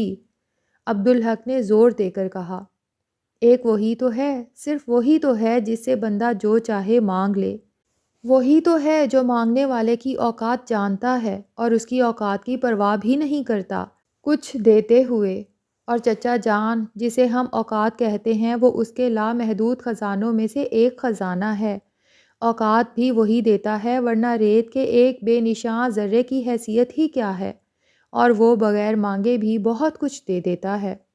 اوقات بھی، مٹی کے پتلے نے کب اس سے فرمائش کی تھی کہ اسے مسجود ملائک بنایا جائے، لیکن اس نے فرشتوں سے اسے سجدہ کروا کے جتا دیا کہ انسان کی اوقات کہاں تک ہے۔ تو چچا جان، اس سے تو بندہ اپنی اوقات کو بھول کر کچھ بھی مانگ سکتا ہے، اس کی عطا اور اس کے کرم کے حوالے سے، اور اس کی عطا اور کرم کی بھی کوئی حد نہیں، کوئی حد ہی نہیں۔ کچھ دیر خاموشی رہی، مسعود صاحب کسی گہری سوچ میں ڈوبے ہوئے تھے، پھر انہوں نے سر اٹھایا اور براہ راست اس کی آنکھوں میں دیکھا۔ تم سے ایک ذاتی بات پوچھوں؟ برا تو نہیں مانو گے؟ ضرور پوچھیں، میں جواب دینے کی کوشش کروں گا، عبدالحق نے کہا۔ تم نے اللہ سے کچھ ایسا مانگا کیا جسے مانگتے ہوئے تمہیں احساس ہوا ہو کہ وہ تمہاری اوقات سے بڑھ کر ہے؟ عبدالحق نے بلا تامل اس کا جواب دیا۔ میں کچھ بھی مانگوں مجھے یہ خیال رہتا ہے کہ میں اپنی اوقات سے سوا مانگ رہا ہوں۔ میں اپنی بات تم پر واضح نہیں کر سکا، مسعود صاحب نے سرد آہ بھرتے ہوئے کہا۔ میرا اشارہ اہلیت کی طرف ہے۔ دیکھو نا، اللہ نے اپنے ہر بندے کو ایک فطرت، کچھ صلاحیتیں اور کچھ اہلیتیں ودیت فرمائی ہیں۔ انہی کے مطابق وہ دنیا میں آگے بڑھتا ہے۔ تم سرکاری افسر اہلیت کے بغیر تو نہیں بنے تھے نا؟ مگر اب تو اہلیت کے بغیر بھی لوگ افسر بن رہے ہیں، عبدالحق نے ہنستے ہوئے کہا، اور یہ سلسلہ جاری رہے گا۔ لیکن یہ تو دنیا ہے، اللہ کے ہاں تو ایسا نہیں ہوتا ہوگا۔ کبھی نہیں، اللہ قادر مطلق ہے، جسے جو چاہے دے دے۔ مسعود صاحب لاجواب ہو گئے، کچھ کھسیا سے گئے۔ میں اپنی بات تمہیں سمجھا نہیں پا رہا ہوں، ان کے لہجے میں خفیف سی جھنجھلاہٹ تھی۔ مجھے یہ بتاؤ کہ کوئی دعا کرتے ہوئے اللہ سے ڈر لگا تمہیں؟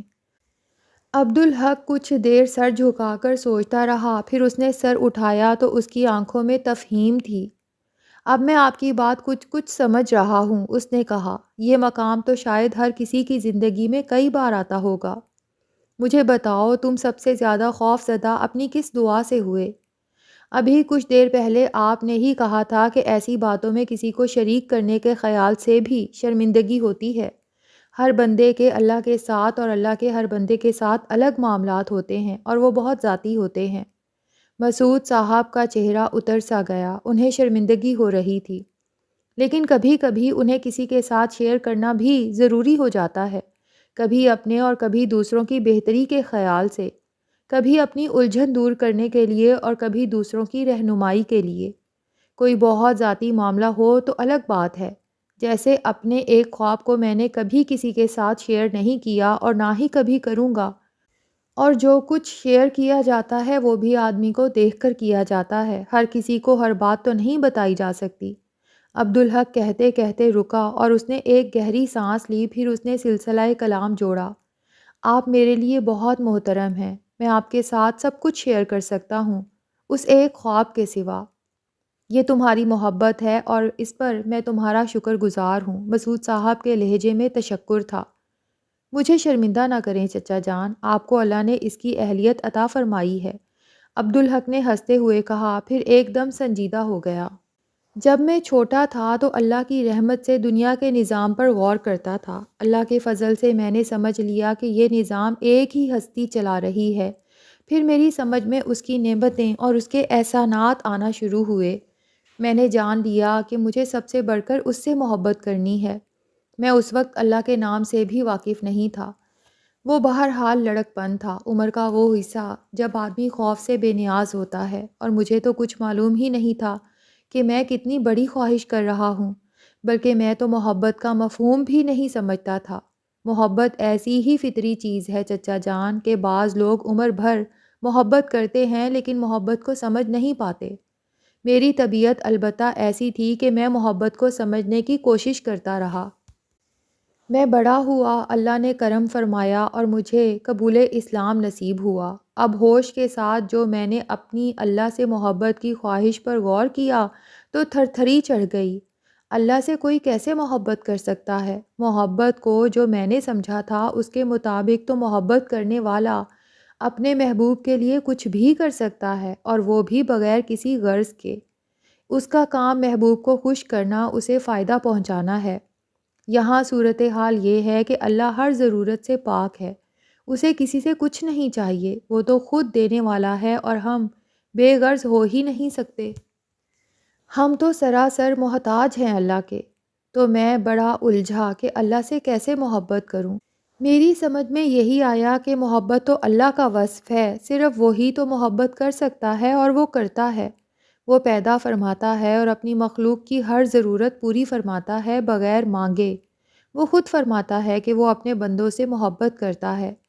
ماں اپنی اولاد سے جتنی محبت کرتی ہے وہ اس سے 70 گنا سے بھی زیادہ اپنے بندوں سے محبت کرتا ہے۔ مگر پھر میں نے قرآن میں پڑھا کہ اللہ نے اپنے بندوں کو اپنی محبت کی تلقین فرمایا کہ بندوں پر سب فرشتوں سے، ہر چیز سے کہیں بڑھ کر محبت کرنا صرف اور صرف اسی کا حق ہے، اور قرآن میں جو کچھ ہے حق ہے۔ تو اللہ نے بندوں کو اپنی محبت کی دعوت دی، لیکن اللہ سے محبت کیسے کی جائے؟ اس کے محتاج اسے کچھ نہیں دے سکتے، جبکہ دنیا محبت کا اظہار ہے۔ آدمی کے پاس سب سے قیمتی چیز اس کی جان ہے، مگر اس شعر میں اللہ سے محبت کرنے والے کی بے بسی کا کیسا نقشہ ہے۔ جان دی ہوئی اسی کی تھی، حق تو یہ ہے کہ حق ادا نہ ہوا۔ میں تو بے بسی سے سوچتا تھا چچا جان، مگر میری سمجھ میں کچھ نہیں آتا تھا۔ ایک دن بیٹھے بیٹھے میرے دل میں ماں کی محبت کا خیال آیا۔ ماں اولاد کے لیے اپنی جان بھی قربان کر دیتی ہے۔ روئے زمین پر سب سے عام، سب سے بڑی ظاہری محبت ماں کی ہے، جو وہ اپنی اولاد سے کرتی ہے۔ کہاں سے آئی یہ محبت؟ کسی اور کو کیوں نہیں ملی یہ محبت؟ یہ محبت نہ ہوتی تو کیا ہوتا؟ بچے کیسے پلتے؟ میرے اندر جیسے کسی نے سمجھایا اور ایک پل میں میری سمجھ میں آ گیا، یہ پالنے والے کی محبت ہے، اور پالنے والا صرف ایک ہے، واحد احد پروردگار عالم، ہمارا رب۔ کسی عورت کے پاس وہ محبت پہلے سے نہیں ہوتی، لیکن ماں بنتے ہی وہ اللہ کی طرف سے اسے ودیت ہو جاتی ہے۔ یہ محبت پوری نسل انسانی پر اللہ کا احسان ہے، بچوں کی حاجت روائی ہے۔ پھر میری سمجھ میں بات کچھ آنے لگی۔ محبت آسان جذبہ ہے، بہت بڑی نعمت ہے۔ میں نے اسے ایسے سمجھا کہ جیسے ہر انسان ایک مکان ہے، بنانے والے نے اس میں بجلی کے لیے مکمل فٹنگ کر دی ہے۔ جسم مکان ہے اور روح مکین، مگر مکمل فٹنگ کے باوجود مکان میں روشنی نہیں۔ اس کے لیے دو کام ضروری ہیں۔ پہلا تو مکین کو بجلی کا کنیکشن جوڑنا، مگر روشنی پھر بھی نہیں ہوگی۔ بجلی فراہم کرنے والا برقی رو دوڑائے گا تو روشنی ہوگی، اور محبت کا کائناتی پاور ہاؤس اللہ ہے۔ مسعود صاحب نے تڑپ کر کہا، جی چچا جان، طاقت، علم، عزت، سب کچھ صرف اور صرف اللہ کا ہے۔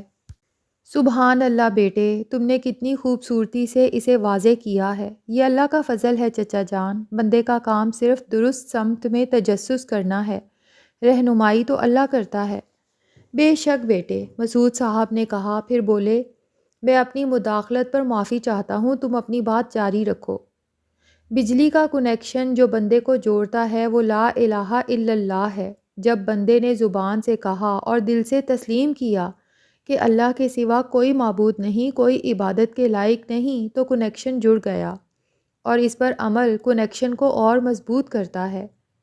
مگر بیٹے، محبت تو انہیں بھی مل جاتی ہے جو اللہ کو نہیں مانتے، مسعود صاحب نے اعتراض کیا۔ فٹنگ تو اللہ نے سب کو عطا کی ہے چچا جان، اور عام محبت کا کنیکشن اللہ خود ہی جوڑ دیتا ہے۔ وہ ودود ہے، محبت کا سر چشمہ ہے۔ جو محبت وہ سب کو بلا تفریق عطا فرماتا ہے وہ دنیاوی محبت ہے۔ اس کے بغیر دنیا کا نظام ہی نہیں چلتا۔ آدمی اپنی غرض کے لیے آدمی کو مار ڈالتا، کھا جاتا، خود غرضی کی حکمرانی ہوتی اور اثار کا وجود ہی نہ ہوتا۔ وہ عام دنیاوی محبت ہے جو وہ از خود سب کو عطا فرماتا ہے۔ لیکن ہم اس وقت جس محبت کی بات کر رہے ہیں وہ کائنات کی سب سے اعلیٰ و ارفع جذبہ ہے، جو انسان کو اللہ کے قریب لے جاتا ہے، بہت قریب۔ میں بندے کی اپنے خالق، اپنے رب سے محبت کی بات کر رہا ہوں۔ لا الہ الا اللہ کے بغیر تو اس کا تصور بھی ممکن نہیں، اور لا الہ الا اللہ سے کنیکشن جڑتا ہے، اللہ اور اس کے بندے کے درمیان تعلق قائم ہوتا ہے، اور یہ وابڈا کا نظام نہیں، یہاں وولٹیج کی سپلائی اللہ کے اختیار میں ہے۔ اپنے لیے وولٹیج بندے کو خود کمانا ہوتا ہے، جتنا تعلق اتنا وولٹیج۔ زبان سے لا الہ الا اللہ کہے جاؤ تو وجود کا بس ایک گوشہ روشن ہوتا ہے، اور انسانی وجود کی وسعت بڑے سے بڑے عمل سے زیادہ ہوتی ہے۔ میں لڑک پن سے ہی اللہ کی محبت کا خواہاں تھا، الجھتا تھا کہ محبت کیسے کروں۔ بندگی فرض ہے، عبادت فرض ہے، اور محبت فرض سے سوا بہت کچھ مانگتی ہے۔ اور وہ بہت کچھ کیا ہے؟ مگر بیٹے، پہلی بات تو یہ کہ محبت ہے کیا؟ مسعود صاحب کی دلچسپی اب صاف ظاہر تھی۔ میں نے بھی پہلے یہی سمجھنے کی کوشش کی تھی چچا جان، اور اس کے لیے رومانوی شاعری کی طرف گیا۔ وہاں مجھے پتہ چلا کہ ہم نے بہت سے سفلا جذبوں کو محبت کا نام دے رکھا ہے۔ شاید یہ بھی محبت کرنے والوں کی آزمائش ہے۔ میں بہرحال محبت کو سمجھنے کی کوشش میں لگا رہا۔ اس سلسلے میں بالآخر کتے نے میری رہنمائی کی۔ کتے نے؟ مسعود صاحب نے حیرت سے کہا۔ جی ہاں، دیکھیں، ہمارے خالق، ہمارے رب کی محبت تو اور چیز ہے۔ میں نے سوچا ہمیں تو مخلوق کی محبت پر غور کرنا چاہیے۔ اس وقت میرا مطالعہ بالکل نہیں تھا، اب بھی بہت محدود ہے، مگر مشاہدہ تو سبھی کے لیے آسان ہوتا ہے۔ شاید اسی لیے اللہ نے دنیا کو غور سے دیکھنے اور اس میں تجسس کرنے کی تلقین کی ہے۔ بہرحال کتے سے میں نے بہت کچھ سیکھا۔ کتا جب کسی سے محبت کرتا ہے تو مرتے دم تک اس کی محبت اور قربت سے دستبردار نہیں ہوتا۔ اس کا محبوب اسے روٹی یا ہڈی دے تب بھی وہ خوش، اور کچھ نہ دے تب بھی اس سے خوش۔ وہ اسے بری طرح مارے تب بھی وہ چوں نہیں کرتا، پٹنے کے بعد بھی وہ اسی کے در پر پڑا رہتا ہے۔ وہ اسے مارنا چاہے تب بھی وہ اس سے بھاگتا ہے، نہ دفاع کرتا ہے اپنا۔ کوئی اور ہو تو اسے پھاڑ کھائے۔ میں نے مشاہدہ کیا اور سوچا کہ کتے کو یہ محبت اللہ نے دی ہے اور شاید ہماری رہنمائی کے لیے دی ہے۔ عبدالحق کہتے کہتے خاموش ہو گیا۔ ظہر کی اذان شروع ہو گئی تھی۔ وہ دونوں خاموشی سے اذان سنتے اور اس کا جواب دیتے رہے۔ اذان کے بعد کی دعا کے بعد مسعود صاحب نے کہا، آؤ نماز کے لیے چلیں۔ عبدالحق اٹھ کھڑا ہوا۔ جی چچا جان، نماز پڑھ کر واپس آؤ گے میرے گھر؟ مسعود صاحب نے پوچھا۔ دل تو یہی چاہتا تھا چچا جان، عبدالحق نے شرمندگی سے کہا، لیکن مجھے گھر جانا ہے، پھر آؤں گا انشاءاللہ، اور جلد ہی آؤں گا۔ ٹھیک ہے، یاد رکھنا یہ گفتگو مکمل کرنی ہے تمہیں۔ جی چچا جان، انشاءاللہ تعالی۔ اور وہ دونوں کمرے سے نکل آئے۔ عبدالحق کو حیرت ہوئی کہ کھانے کی میز پر زبیر موجود تھا، لیکن اس نے اس سے کچھ پوچھا نہیں۔ کھانے کے بعد زبیر نے اس سے کہا، آپ سے کچھ بات کرنی ہے کاکا۔ عبدالحق اسے لے کر اپنی اسٹڈی میں چلا آیا۔ بیٹھیں زبیر بھائی، اس نے کرسی کی طرف اشارہ کیا۔ کہیں کیا بات ہے؟ آپ سے ایک اجازت لینی ہے، زبیر نے ہچکچاتے ہوئے کہا۔ سیکرٹری اسٹیبلشمنٹ ڈویژن آپ سے ملنا چاہتا ہے۔ مجھ سے اجازت لینے کی کیا ضرورت تھی آپ کو؟ آپ خود فیصلہ کر سکتے تھے، عبدالحق نے کہا۔ یہ ضروری تھا، ان معاملات کے بارے میں کچھ جانتا سمجھتا نہیں ہوں کاکا۔ تو کیا مجھے ان سے ملنے کے لیے جانا ہوگا؟ عبدالحق نے سادگی سے پوچھا۔ اس کے لہجے میں آمادگی تھی۔ زبیر تڑپ گیا۔ یہ تو میں کبھی گوارا نہیں کر سکتا کاکا، وہ یہی چاہتے تھے لیکن میں نے منع کر دیا۔ انہوں نے یہاں آنے کی بات کی تو میں نے کہا کہ آپ سے پوچھ کر بتاؤں گا۔ عبدالحق چند لمحے سوچتا رہا، پھر بولا، مسئلہ کیا ہے؟ کچھ کیس سے متعلق ہی بات ہوگی، مجھے تو کچھ نہیں بتایا انہوں نے۔ عبدالحق نے چند لمحے سوچا اور فون کی طرف اشارہ کیا۔ ٹھیک ہے، آپ انہیں بلا لیں۔ اسے زبیر پر پیار آ رہا تھا۔ وہ اس کی عزت کا کتنا خیال کرتا تھا۔ زبیر نے فون ملایا اور کچھ دیر بات کرتا رہا، پھر ریسیور رکھنے کے بعد بولا، وہ ابھی آ رہے ہیں۔ عبدالحق نے سر کو تفہیمی جنبش دی اور آدھے گھنٹے بعد سیکرٹری آ گیا۔ عبدالحق نے ڈرائنگ روم میں اس سے ملاقات کی۔ زبیر کو وہ اصرار کر کے اپنے ساتھ لے گیا تھا۔ سیکرٹری اسے دیکھ کر اٹھ کھڑا ہوا اور بڑے تپاک سے اس سے مصافحہ کیا۔ آپ میرے تصور سے بہت مختلف ہیں عبدالحق صاحب، اس نے کہا۔ تشریف رکھیے، عبدالحق نے کہا۔ آپ میرے اندازے کے برعکس خاصے کم عمر ہیں، سیکرٹری نے کہا۔ آپ مجھے بہت بڑی عمر کا سمجھے تھے، کیوں؟ عبدالحق نے پوچھا۔ اس نے سیکرٹری کو غور سے دیکھا، وہ تقریباً اسی کا ہم عمر تھا۔ آپ کی ساکھ کی وجہ سے افسروں کے حلقے میں آپ کا نام بے حد عزت اور احترام کے ساتھ لیا جاتا ہے۔ نام، ساکھ، عزت، سبھی کچھ اخبارات کے ذریعے تباہ کیا گیا۔ عبدالحق نے سادگی سے کہا۔ اس کے لہجے میں شکایت کا شائبہ بھی نہیں تھا۔ ویسے یہ سب اللہ کا دیا ہوا ہے، وہ جب چاہے واپس لے لے۔ کوشش کی گئی لیکن خراب تو کچھ بھی نہیں ہوا، سیکرٹری نے مسکراتے ہوئے کہا، اور اب تو سب کچھ بحال بھی ہو گیا ہے۔ ساکھ اور عزت کی بحالی کے لیے عدالت جانا پڑے تو وہ ساکھ اور عزت کیا ہے؟ ویسے مجھے اس کی پرواہ نہیں، میرا ایمان ہے کہ سب اللہ کی طرف سے ہے۔ آپ یہ فرمائیں کہ آپ نے کیسے زحمت کی؟ پہلے میں ایک بات واضح کر دوں، میں یہاں سرکاری حیثیت میں ایک سرکاری کام سے آیا ہوں، لیکن آپ کے بارے میں جو کچھ سنتا رہا ہوں اس کی وجہ سے میرے دل میں آپ کی بہت عزت ہے۔ آپ میرے لیے بہت محترم ہیں۔ میرے نزدیک آپ ایک مثالی آدمی ہیں۔ اس محبت کے لیے میں آپ کا شکر گزار ہوں، عبدالحق نے بے حد نرم لہجے میں کہا۔ آپ پہلے سرکاری بات ہو جائے۔ جی بہتر، سیکٹری نے کہا اور بریف کیس کھول کر ایک فائل نکالی۔ فائل میں سے ایک ٹائپ شدہ کاغذ نکال کر اس نے عبدالحق کی طرف بڑھایا۔ یہ آپ کی بحالی کا نوٹیفیکیشن ہے۔ عبدالحق نے کاغذ کی تحریر پڑھی اور سر ہلاتے ہوئے چبھتے ہوئے لہجے میں کہا، یہ مجھ پر سرکار کی غیر معمولی عنایت ہے، لیکن یہ آپ کے ذریعے مجھے بھیجا گیا تو اس میں کوئی رمز بھی ہوگا۔ سیکٹری شرمندہ نظر آنے لگا۔ اس نے فائل سے ایک اور کاغذ نکال کر عبدالحق کی طرف بڑھایا۔ اس پر آپ کے دستخط درکار ہیں۔ اس کے لہجے میں بھی شرمندگی تھی۔ عبدالحق نے پڑھا اور اس کا استعفیٰ تھا، جس کے تحت وہ ملازمت ریزیوم کرنے کی بجائے بغیر کسی دباؤ، جبر اور اکراہ کے فوری طور پر استعفیٰ دے رہا تھا۔ اس نے سر اٹھا کر سیکٹری کی آنکھوں میں دیکھا۔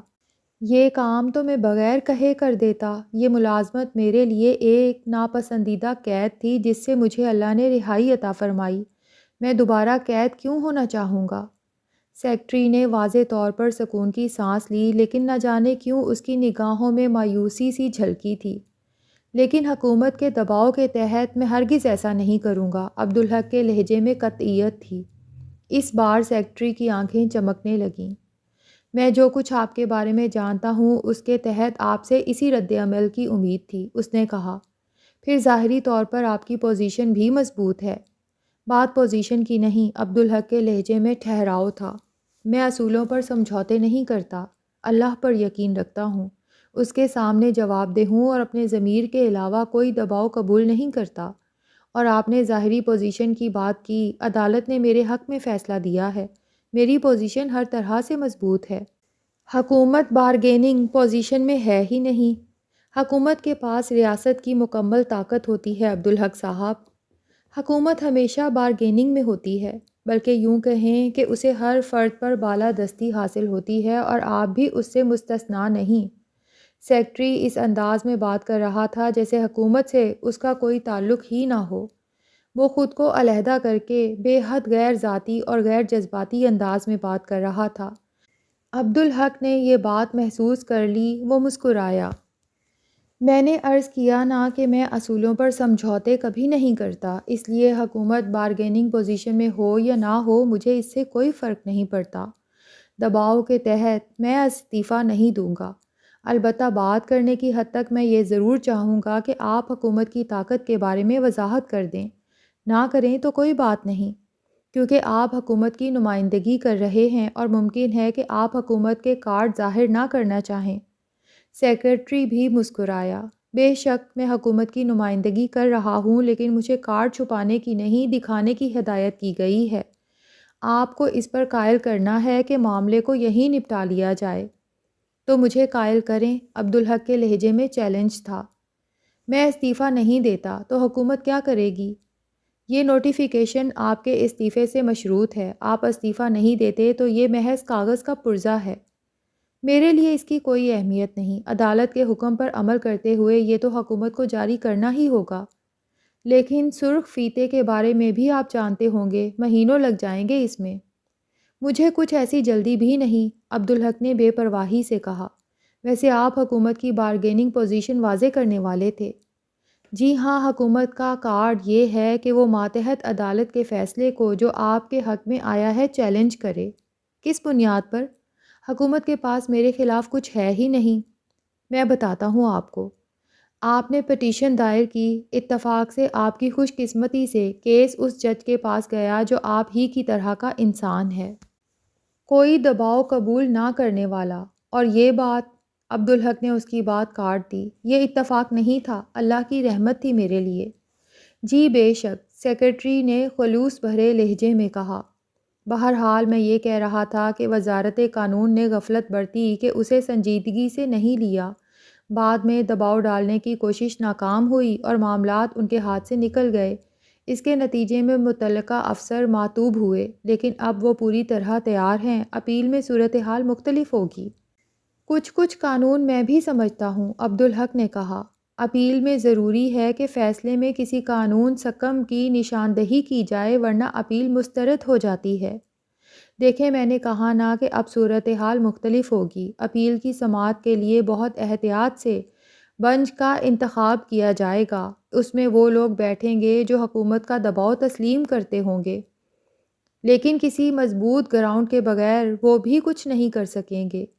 گراؤنڈ تو موجود ہے، یا یوں کہیں کہ تیار کر لیا گیا ہے۔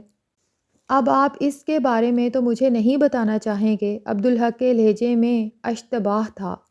کیوں نہیں؟ سیکرٹری نے مسکراتے ہوئے کہا۔ گراؤنڈ یہ ہوگا کہ کوئی عدالت چیف ایگزیکٹو کی جاری کردہ آرڈیننس کو کل عدم کرنے کا اختیار نہیں رکھتی، خاص طور پر اس صورت میں کہ فی الوقت ملک میں کوئی آئین ہے ہی نہیں۔ آگے آپ خود سمجھ سکتے ہیں۔ عبدالحق سوچ میں پڑ گیا۔ میں نے آپ سے کہا تھا نا کہ حکومت ہمیشہ بارگیننگ پوزیشن میں ہوتی ہے۔ سیکرٹری کے لہجے میں افسردگی تھی۔ میں اصولوں پر سمجھوتا نہیں کرتا تو سودے بازی کیسے کروں گا؟ اب جو میں آپ سے بات کروں گا وہ ذاتی ہے۔ اس وقت میں حکومت کا نمائندہ نہیں ہوں۔ عبدالحق نے حیرت سے اسے دیکھا۔ اسی لمحے نسیمہ چائے کی ٹرالی لے کر چلی آئی۔ اس نے سب کے سامنے چائے رکھی، پلیٹ میں بسکٹ بھی تھے، پھر وہ واپس چلی گئی۔ دیکھیں، ذاتی حیثیت میں میری تواضع بھی ہوگی، سیکرٹری نے مسکراتے ہوئے کہا۔ عبدالحق نے کچھ نہیں کہا، بس متجسس سی نظروں سے اسے دیکھتا رہا۔ اب میں سرکاری حیثیت میں نہیں ہوں تو اپنا تعارف بھی کرا دوں۔ میرا نام راشد مجید ہے اور میں آپ کے مداحوں میں سے ہوں، سیکرٹری نے عبدالحق کی طرف ہاتھ بڑھاتے ہوئے کہا۔ عبدالحق نے اس کا ہاتھ تھام لیا۔ زبیر پہلو بدل رہا تھا، اس کے ہونٹ بھنچے ہوئے تھے۔ ابھی تک اس نے کچھ نہیں کہا تھا۔ ملاقات کے دوران ہی سرکاری حیثیت ترک کرنے میں کیا مصلحت ہے آپ کی؟ عبدالحق نے راشد مجید سے پوچھا۔ جو مشورہ میں آپ کو دینا چاہتا ہوں وہ سرکاری حیثیت میں نہیں دے سکتا، اور جو کچھ میں اب کہوں گا وہ آف دی ریکارڈ ہوگا۔ یہ سرکار کے ساتھ خیانت نہیں ہوگی؟ عبدالحق نے چپتے ہوئے لہجے میں کہا۔ میرے بھی کچھ اصول ہیں عبدالحق صاحب، راشد مجید نے برا مانے بغیر کہا۔ میری وفاداری حکومت پاکستان کے لیے نہیں، پاکستان کے لیے ہے۔ حکومتیں تو آتی جاتی رہی اور آتی جاتی رہیں گی، پاکستان انشاءاللہ قائم رہے گا۔ عبدالحق نے پہلی بار اسے احترام کی نظر سے دیکھا۔ اس نے محبت سے اس کا ہاتھ تھپ تھپاتے ہوئے کہا، مجھے آپ سے مل کر بہت خوشی ہوئی ہے راشد صاحب، اور یہ میں رسماً نہیں کہہ رہا ہوں، یہ میرے لیے بڑا اعزاز ہے جناب۔ آپ چائے پئیں، بسکٹ بھی لیں، تکلف نہ کیجیے گا، پھر اس کے بعد میں آپ کا مشورہ سننا چاہوں گا۔ زبیر کے جسم کا تناؤ دور ہو گیا تھا، وہ بھی اب مسکرا رہا تھا۔ چائے خاموشی سے پی گئی۔ راشد مجید نے چائے کی پیالی خالی کر کے میز پر رکھی اور مسکرایا۔ اب میں آپ کو مشورہ دینے کی جسارت کر سکتا ہوں؟ میں منتظر ہوں۔ میرا مشورہ یہ ہے کہ آپ اس پیشکش کو قبول کر لیں۔ عبدالحق اسی بات کی توقع کر رہا تھا، پھر بھی اسے جھٹکا لگا۔ آپ کہہ رہے ہیں تو اس میں کوئی بھلائی بھی ہوگی؟ میں وضاحت کرتا ہوں جناب، راشد مجید نے بے حد اعتماد سے کہا۔ آپ اس پیشکش کو مسترد کریں گے تو حکومت عدالت کے فیصلے کے خلاف اپیل کرے گی اور مجھے یقین ہے کہ فیصلے کو کل عدم قرار دے گی۔ تو کیا ہوا؟ میں داغدار ہی رہوں گا نا، مجھے اس سے کوئی فرق نہیں پڑتا، عبدالحق نے بے پرواہی سے کہا۔ بات صرف آپ کی نہیں، اس سے دوسروں کو پہنچنے والا فائدہ رک سکتا ہے اور یہ بڑا نقصان ہوگا۔ دوسرے کون؟ نکالے جانے والوں میں یقیناً بدعنوان اور رشوت خور بھی ہوں گے، لیکن ان میں آپ جیسے صاف ستھرے لوگ بھی تو ہوں گے، میں ان کی بات کر رہا ہوں۔ اور فائدہ کون سا ہے جو رک سکتا ہے؟ آپ کے حق میں عدالت نے جو فیصلہ دیا وہ ایک نظیر ہے، اس سے ان کے لیے راستہ کھول دیا ہے کہ وہ اپنی داد رسی کے لیے عدالت سے رجوع کر سکتے ہیں، اور اس نظیر کی موجودگی میں انہیں انصاف بھی مل سکے گا۔ میں اگر یہ سمجھوتا نہیں کروں گا تب بھی وہ نظیر تو قائم رہے گی، عبدالحق نے معترضانہ لہجے میں کہا۔ نہیں قائم رہے گی عبدالحق صاحب، بلکہ اس کے برعکس ایک نظیر قائم ہو جائے گی جو مدتوں تک لوگوں کے حق انصاف کا راستہ بند رکھے گی۔ وہ کیسے؟ عبدالحق کے لہجے میں الجھن تھی۔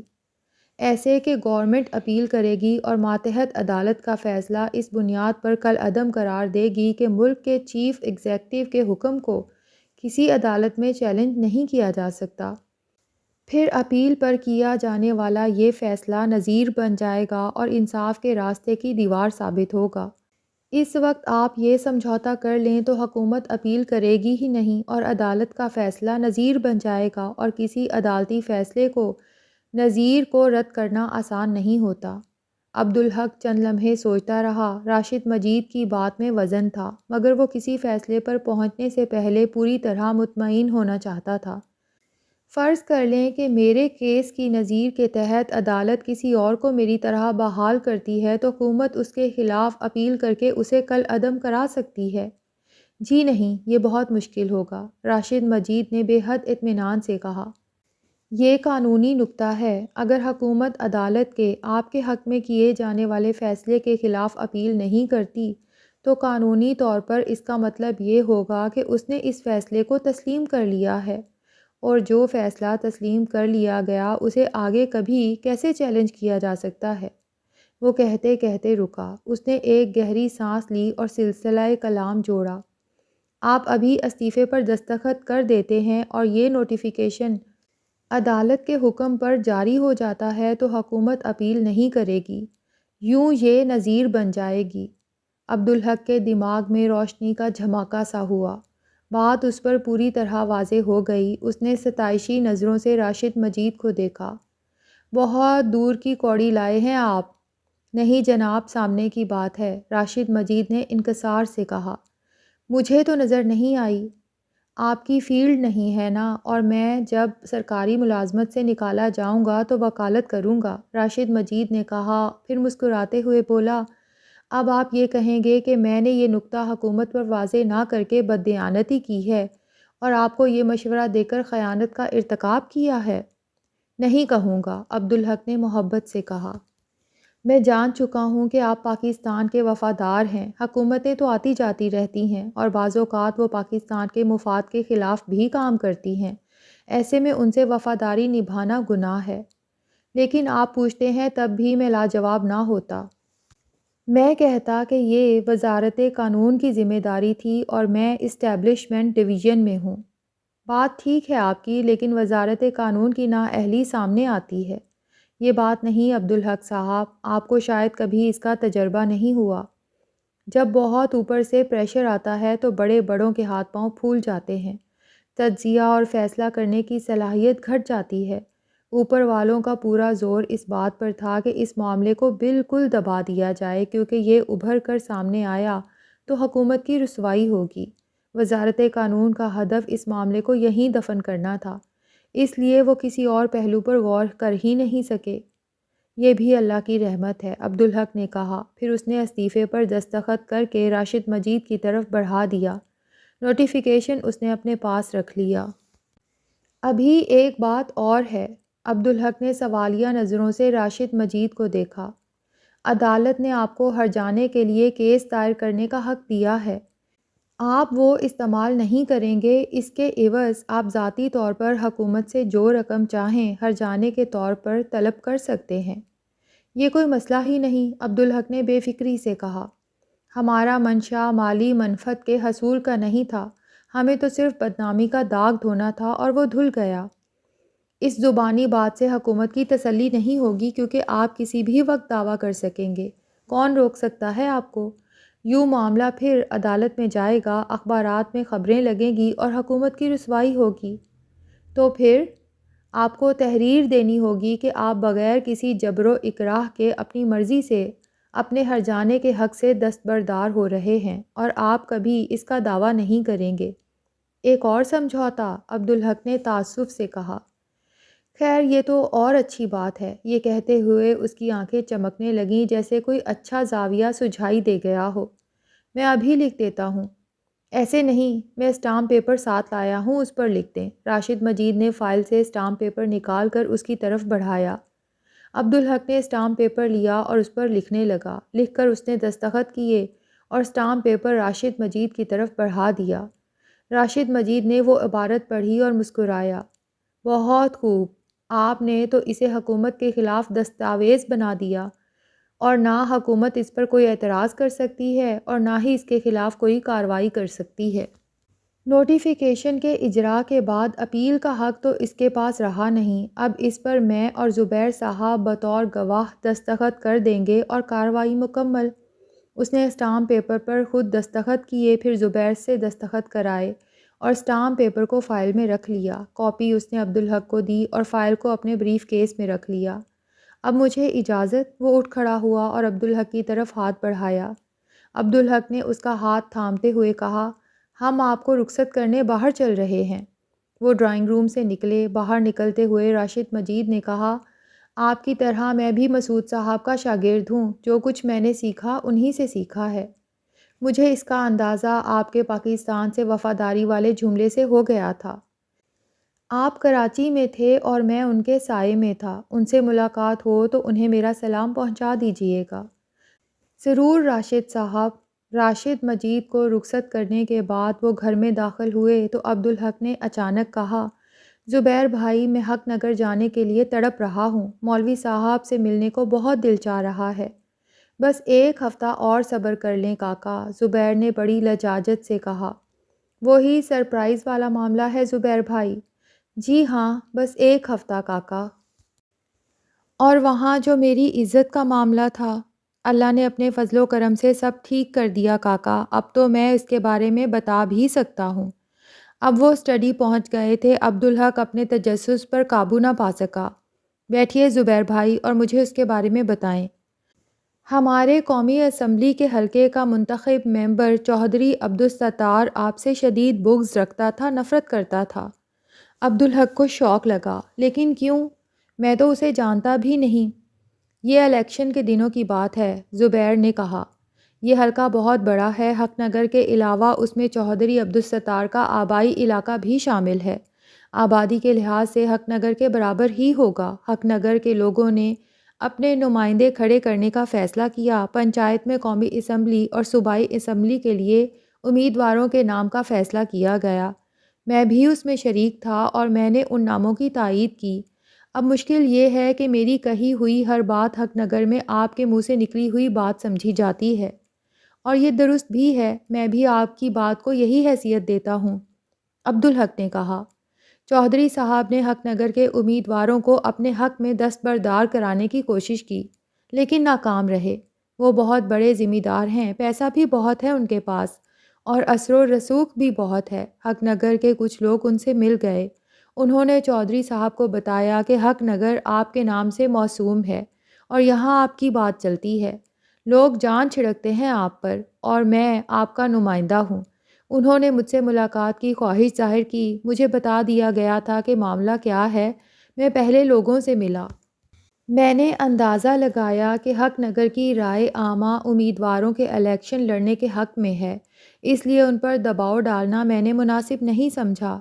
چوہدری صاحب سے ملا تو میں نے ان پر واضح کر دیا کہ لوگوں کی مرضی ان کے خلاف الیکشن لڑنے کی ہے۔ انہوں نے کہا کہ عبدالحق صاحب اگر حکم کریں گے تو ان کے مخالف امیدوار دستبردار ہو جائیں گے۔ میں نے کہہ دیا کہ آپ لوگوں کی مرضی کے خلاف انہیں مجبور کرنے کے قائل نہیں۔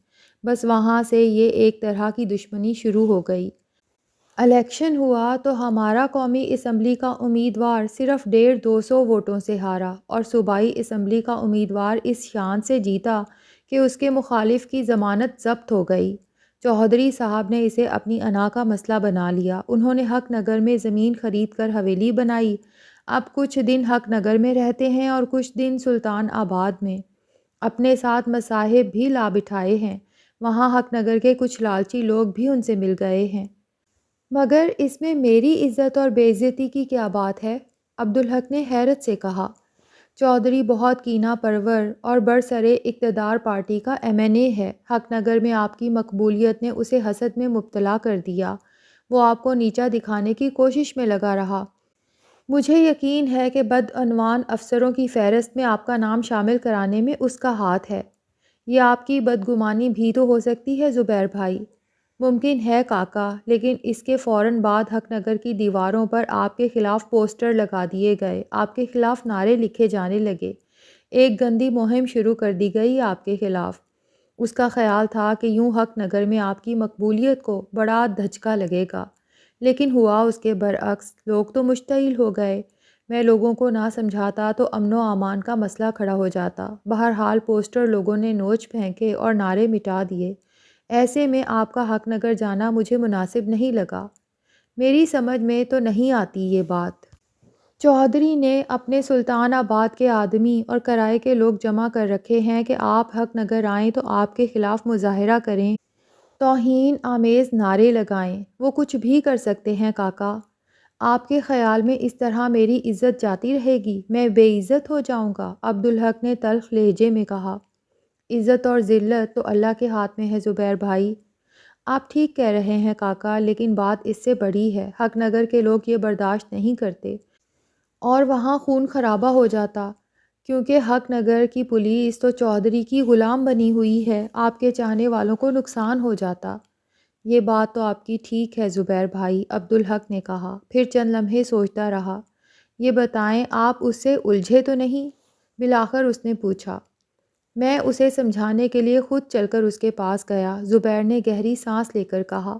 میں نے اسے بتایا کہ آپ کوئی سیاسی آدمی نہیں ہیں، نہ ہی آپ کے سیاسی عزائم ہیں، بلکہ آپ تو اسے جانتے تک نہیں، اس لیے اسے یہ سب کرنے کی ضرورت نہیں، مگر اس نے بڑی حقارت سے بات کی، توہین کرتا رہا۔ اسے اپنے پیسے اور اثر و رسوخ پر بڑا گھمنڈ ہے کاکا۔ وہ دھمکیاں دیتا رہا، کہنے لگا کہ حق نگر کا نام تبدیل کرائے بغیر چین سے نہیں بیٹھوں گا، کہنے لگا تمہاری طاقت اور دولت سب ختم کرا دوں گا، یہاں فقیروں کی طرح پھرو گے تم لوگ۔ میں کہاں تک برداشت کرتا کاکا، میں نے بس اتنا کہا کہ تم سے جو بن پڑے کر لو۔ تو اب عزت کے ڈر سے میں کبھی حق نگر نہیں جا سکوں گا؟ عبدالحق نے چپتے ہوئے لہجے میں کہا۔ ارے نہیں کاکا، اب تو صورتحال بدل چکی ہے، زبیر نے جلدی سے کہا۔ آپ کیس جیت گئے، سچائی ثابت ہو گئی، اب تو ہم عدالتی فیصلے کی اور آپ کی بحالی کے نوٹیفیکیشن کی کاپیاں تقسیم کریں گے۔ آپ نے جو ہرجانہ معاف کرنے کا اسٹامپ پیپر لکھا ہے اس کی کاپیاں تقسیم کریں گے۔ وہ اب آپ کے خلاف کچھ کرنے کی جرت نہیں کر سکتا، کچھ کرے گا تو اس کی اپنی وہ ذلت ہوگی کہ کسی کو منہ دکھانے کے قابل نہیں رہے گا۔ آپ ایسا کچھ نہیں کریں گے زبیر بھائی، آپ نے راشد مجید کی بات سنی تھی نا؟ میں نہیں چاہتا کہ ہماری انا کی وجہ سے دوسروں کو نقصان پہنچے۔ آپ کا حکم سر آنکھوں پر کاکا، زبیر نے بے حد احترام سے کہا، لیکن آپ پر کیچڑ اچھالی گئی تو میں کسی بات کا لحاظ نہیں کروں گا۔ عبدالحق نے حیرت سے اسے دیکھا۔ وہ پہلا موقع تھا کہ زبیر اس کی بات کو رد کر رہا تھا۔ زبیر کے چہرے پر جو عزم تھا اس نے اسے اس سلسلے میں مزید کچھ کہنے سے روک دیا۔ تو پھر میرے حق نگر جانے پر 1 ہفتے کی پابندی کیوں؟ اس نے نرم لہجے میں پوچھا۔ وہ ایک سرپرائز ہے نا آپ کے لیے، زبیر مسکرایا۔ بس 1 ہفتہ صبر کر لیں۔ چلیں ٹھیک ہے، عبدالحق نے کہا، مگر ایک بات کی وضاحت کریں، میرے حق نگر جانے کا چوہدری عبدالستار کو کیسے پتہ چلے گا؟ اور پتہ نہ چلے تو وہ میرے خلاف مظاہرے کرائے گا؟ اس کے بہت ذرائع ہیں کاکا، اس کے آدمی آپ پر نظر رکھتے ہیں۔ بڑی عجیب بات ہے، عبدالحق نے خود کلامی کے انداز میں کہا۔ بس کاکا، 1 ہفتے بعد حق نگر چلیں گے انشاءاللہ، انشاءاللہ۔ لیکن اس رات ارجمن سے گفتگو ہوئی، اس سے عبدالحق کو اندازہ ہو گیا کہ ابھی کم از کم 1 ماہ وہ حق نگر نہیں جا سکے گا۔ چوہدری عبدالستار حق نگر میں اپنی حویلی کے ہال ہی میں، جسے وہ دیوان خانہ کہتا تھا، کرسی پر بیٹھا تھا۔ وہ کسی گہری سوچ میں گم تھا۔ سامنے اس کے دونوں بیٹے آصف چوہدری اور کاشف چوہدری بیٹھے تھے۔ ان کے سامنے امیر علی اور خیر دین ہاتھ باندھے کھڑے تھے۔ کیا خبریں ہیں؟ آصف چوہدری نے خیر دین سے پوچھا۔ آصف سلطان پور سے صوبائی اسمبلی کا رکن منتخب ہوا تھا۔ حویلی تقریباً مکمل ہو چکی ہے چھوٹے صاحب، بس 2-3 دن کا کام رہ گیا ہے، خیر دین نے کہا۔ حویلی کو جہنم میں ڈال، آصف نے نفرت سے کہا۔ اس کا بس چلتا تو جس حویلی کی بات ہو رہی تھی وہ اسے بارود سے اڑا دیتا۔ میں تجھ سے اس کے بارے میں پوچھ رہا ہوں۔ لاہور سے فون آیا تھا، وہ ابھی نہیں آ رہا ہے صاحب جی۔ اس کے استقبال کی تیاریاں تو مکمل ہیں؟ آصف اس بار امیر علی کی طرف مڑا۔ جی چھوٹے سرکار، آپ کے حکم کے مطابق ہی سب کچھ ہوگا، امیر علی نے جواب دیا، لیکن اس کے لہجے میں ناخوشی تھی۔ اس پر چوہدری عبدالستار چونکا۔ سنو، اب ایسا کچھ نہیں ہوگا، اس نے افسردگی سے کہا۔ ہمیں کوئی کارروائی نہیں کرنی۔ کیا بات کرتے ہیں پاپا جی؟ آصف نے احتجاج کیا۔ وہ ہندو بچہ اتنی آسانی سے یہاں داخل نہیں ہو سکتا۔ حویلی بنوا کر وہ ہمیں چیلنج کر چکا ہے، ہم پیچھے نہیں ہٹ سکتے، یہ ہماری عزت کا سوال ہے۔ بیکار بات مت کرو، چودھری نے سخت لہجے میں کہا۔ اوپر سے سخت احکامات آئے ہیں کہ اس کے خلاف کچھ نہیں کرنا۔ پر کیوں پاپا جی؟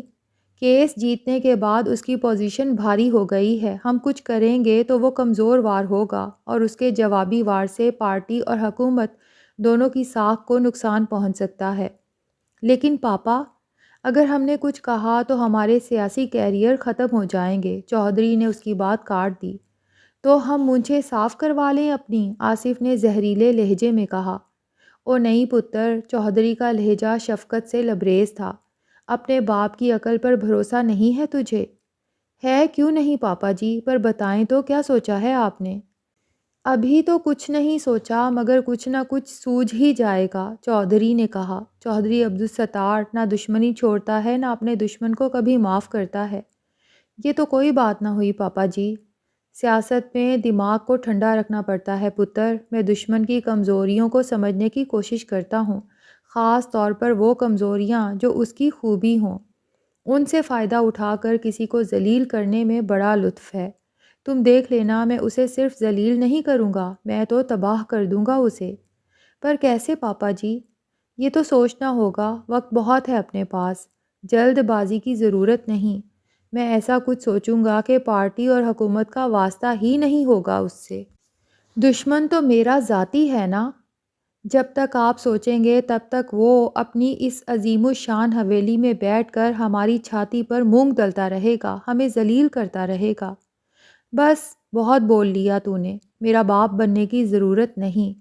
عزت بے عزتی میری ہے، تیری نہیں۔